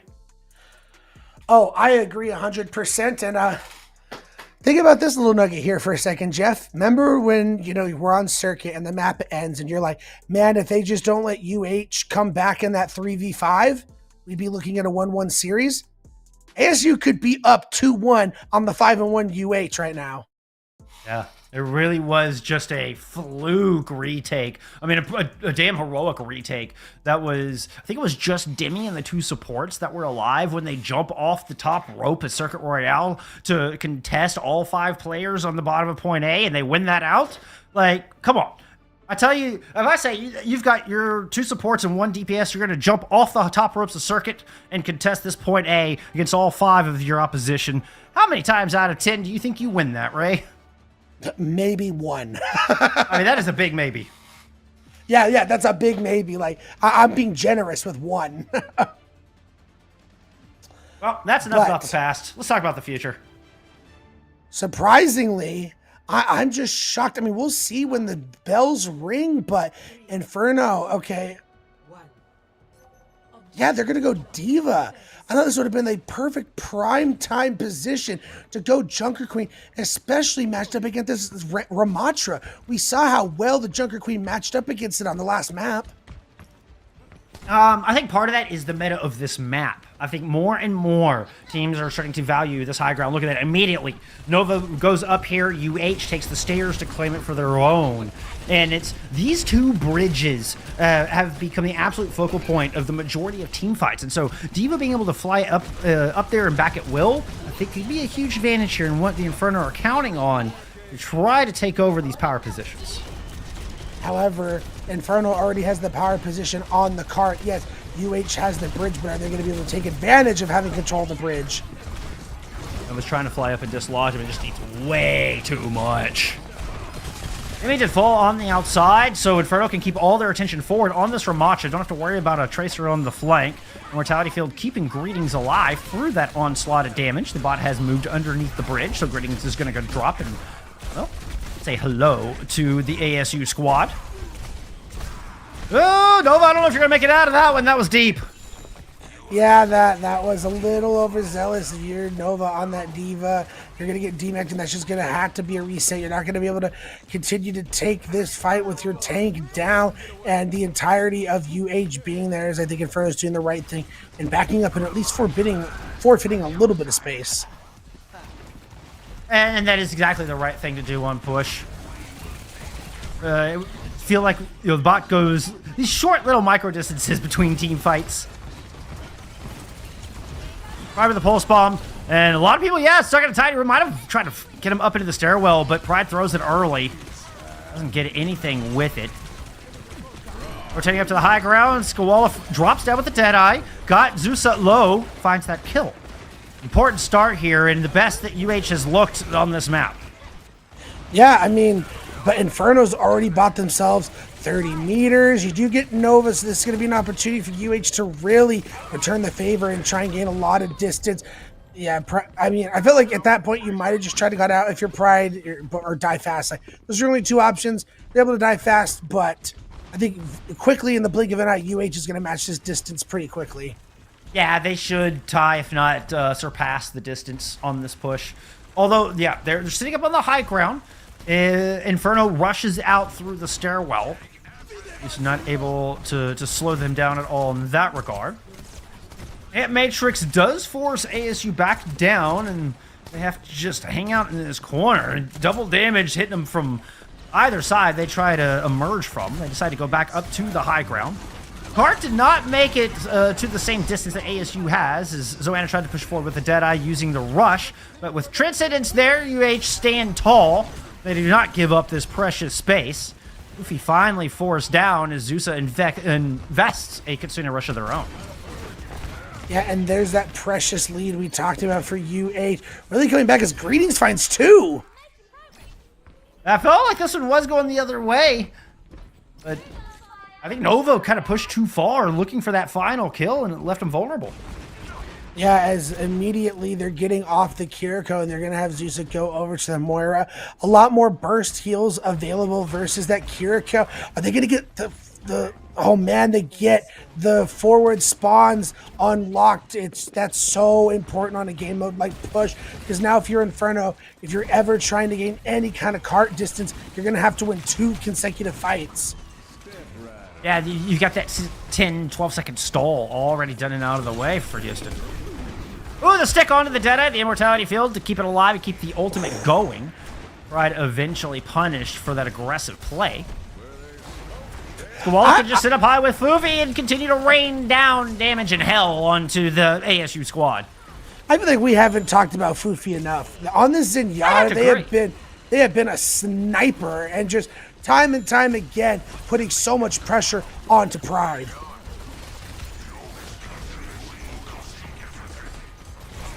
Annihilation at the ready here. There's Nova's. All right, there he is. All right, finally found Skowalov over there, hiding in the corner. Pops the Annihilation, which does get Transcendence out of our Zenyatta extraordinaire Fufi. Greetings had Annihilation of their own, and our teams are starting to trade here. Looks like ASU coming out on top, winning the staring contest between our two Ramatras. I've actually never seen it called that before, but I love that. I love that. However, forward spawns already be coming through, as we already talked about. They're going to be set up ready to take another fight. Is Dynalops is going to have this amplification matrix online. Again, you know, Coalescence, Pulse Bomb, those are great tools to come into this fight, but we haven't seen Pride get a good Pulse Bomb in a bit. Hopefully they can stick it this time. There's an Ant Matrix, is the perfect timing, but they gotta make sure to keep Demi at bay. I thought they might try to blink up there and get them all bunched up, but didn't want to take the risk. Probably smart. Just gonna drop that pulse onto Greetings as they land from the high ground. Greetings is still very low. The Immortality Field has already been used. They're not gonna have that, and eventually they are swarmed and deleted. That they are, and there is the forward spawns match, and just like that, Inferno is really back in this. Still 4 minutes on the clock as UH's backs are starting to get put against the wall. Dueling high noons for this next fight, but Demi, who's been the big-time Pulse Bomb sticker in this series, is going to have one online for this next fight. There was, yes, Skowalov and all of them are still hanging out back here. Skowalov and Fufi have never left this position. Despite the cart being as far as it is, Greetings, I think it was Greetings, Skowalov, and Fufi were still hanging out on the bridge. Absolutely insane, and they're able to find the kill on to Nova. I mean, it's a couple follow-up kills, but it feels like it's too little too late, as you just need to get out of there for anyone else for the side of Inferno. But now that they have the forward spawns, we're just basically, this is kind of how Push works. Once we're in a position like this, we're going to be seeing a lot of fights just taking place in these mid-ground areas, on these two bridges. I'm stunned ASU didn't clear that high ground. They just let him sit up there. Stunned. Anyway. UH have the pulse bomb to work with, and Demi is going to launch it up onto the high ground. Inferno rotating as a 5-stack all the way up there where the rest of UH is sitting. Meanwhile, Demi is running away with the spoon. As the robot just keeps trading places again, it's just jostling for position in these mid areas. UH wants to just hold this bridge, which we talked about how important it is on a map like Esperanza. They're just, look, we're going to hold this bridge. You're not going to be able to touch us. Look at that again. Fufi forcing the recall out of Pride. Oh, and then Demi tried to come in and follow up on it, knowing Pride didn't have their gold outs. Annihilation in from Nova up to the high ground. Coalescence used from the Inferno as well, but a Transcendence was keeping him alive through that. Now the Transcendence is faded. Fufi drops down low, and Nova's going to give chase. Punches through the Zenyatta. Here comes the counter Annihilation out of Greetings. No Limits getting in the brunt of that one, but Greetings has 75 health and just standing there. Please heal Greetings, please. They eventually get Greetings topped off and win that fight. Yeah, Dino Lobster was able to pump in those heals and get him healed up. And now UH is going to have an opportunity to try and take back the lead that Inferno was able to grab. High noon available for both of these Cassidys. But again, I am looking at Demi, who's going to have this pulse bomb in the next fight. I mean, Skowalov can just sit on the high ground with the high noon. Zoanna has to push in and find somewhere to use this high noon. It's so much more difficult. Yeah, Skowalov just has full sight on everybody. Look how much they've divided the team. There's only 3 players from ASU on the cart. UH knows this, and 4 of them are moving in, Demi included, to land that pulse. Now they're trying to clean up what to remain, while Zoanna's getting picked off from the high ground, and ASU are just trying to regroup. Yeah, now that you're down 2, you feel like you either get out or you die quickly. You're going to have to give up this lead and look to retake with a high noon of your own, as Skowalfi has shown up in the final minutes of this map of Esperanza. Finds 4 in that fight. UH put ASU in such a difficult situation, forced to contest with only, 3 people they had there, but that's the lead. They had to give it a try. They had to attempt to stop this cart.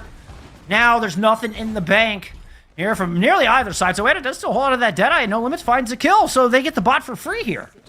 Yeah, you're just going to have to back up and look to retake a fight if you're UH. So they're going to continue to hold the bridge here. Yeah. Demi should be back fast, and they're going to have the Ant Matrix to work with as well. Expect that Ant Matrix to come up immediately. Coalescence is online. Oh, not sure that the Baptiste is here. Skowalov is going to go down somewhere off screen while Greetings is still fighting for this high ground against Nova. Both on par for annihilation, so it's going to be an early Nemesis form. Pop, this should just transition right into the ultimate. Greetings, you're going to drop down? Yeah, right into the thick of things. Greetings fearlessly on top of Inferno. Once No Limits can't find it, Coalescence from Zeusa is there keeping Nova topped off, who says, hey, look at me, I want the aggro, I have an annihilation too. Well, Skowalful obliges, kills Nova. Demi finds Zeusa as well in this overtime fight. Inferno fought hard. They're able to take a map, but at the end of the day, Houston still reigns supreme. And they take the series 3-2-1. And, you know, like we mentioned, who knows what happened with the UCSC match, but they at least end the season at a nice 5-1, 6-1, whatever it is. And now they are looking really good in this playoff position. I believe they locked in the 2nd seed with that win at least. What a way to finish our regular season, Ray. What a match.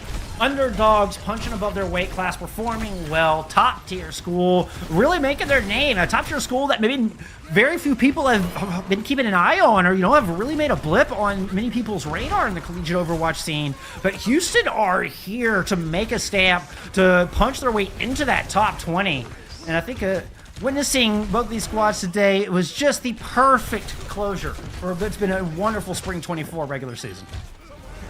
Couldn't agree with you more, and that just makes me that much more excited for playoffs, especially in this Champions division. I mean, we always like to talk about the legends, and I get it. It's the top tier players. It makes sense why we talk about it a lot. But as I mentioned, so many good teams are sitting in the Champions division, whether it's Houston, whether it's UCSC, whether it's the Lobos, Texas A&M. I can't wait to be seeing these teams go head-to-head against each other in the playoffs. I can't wait. It's going to be so good. This is just going to be the best postseason yet. Season 5, this season has been absolutely outstanding. We've gotten to see a lot of changes, a lot of people punching up, a lot of cool squads. We got the Slugs who've been punching up lately. We saw Purdue has moved up. We saw a lot of change here through the ranks. We've seen a lot of wonderful high-level play. More Legends matches casted and on-stream this season than I think we've had in any season before that I've been involved in NECC. It has been an outstanding spring. Yeah, and more will be coming with the playoffs. And then, I mean, I feel like we haven't talked about this enough, Bull Skunk, but I mean, the grand finals happening in Dallas at the Sports Arena, that's a big deal. I can't wait for that. That is a big deal. in the biggest esports arena in the country. Here in my homeland, here in my birth city of Dallas, Texas. I'm looking forward to it. I can't wait. I'll be there no matter what, just cheering everybody on. It's the same. And meeting everybody. It's going to be insane. I mean, these playoffs are going to be awesome, and it will all culminate there in those finals in Dallas. So true, but that does it. That does it for our night. That does it for our regular season game. We're not going to miss any time, though. We're not going to waste any time. We'll be right back here next week with the postseason. NECC Playoff Spring 24 started here on March 21st. Y'all don't miss it. Be sure to follow NECC Esports on whatever, all the socials, Twitter, all of the socials. Just go follow them, do the thing. And we will see you back here for playoffs. Bye, friends.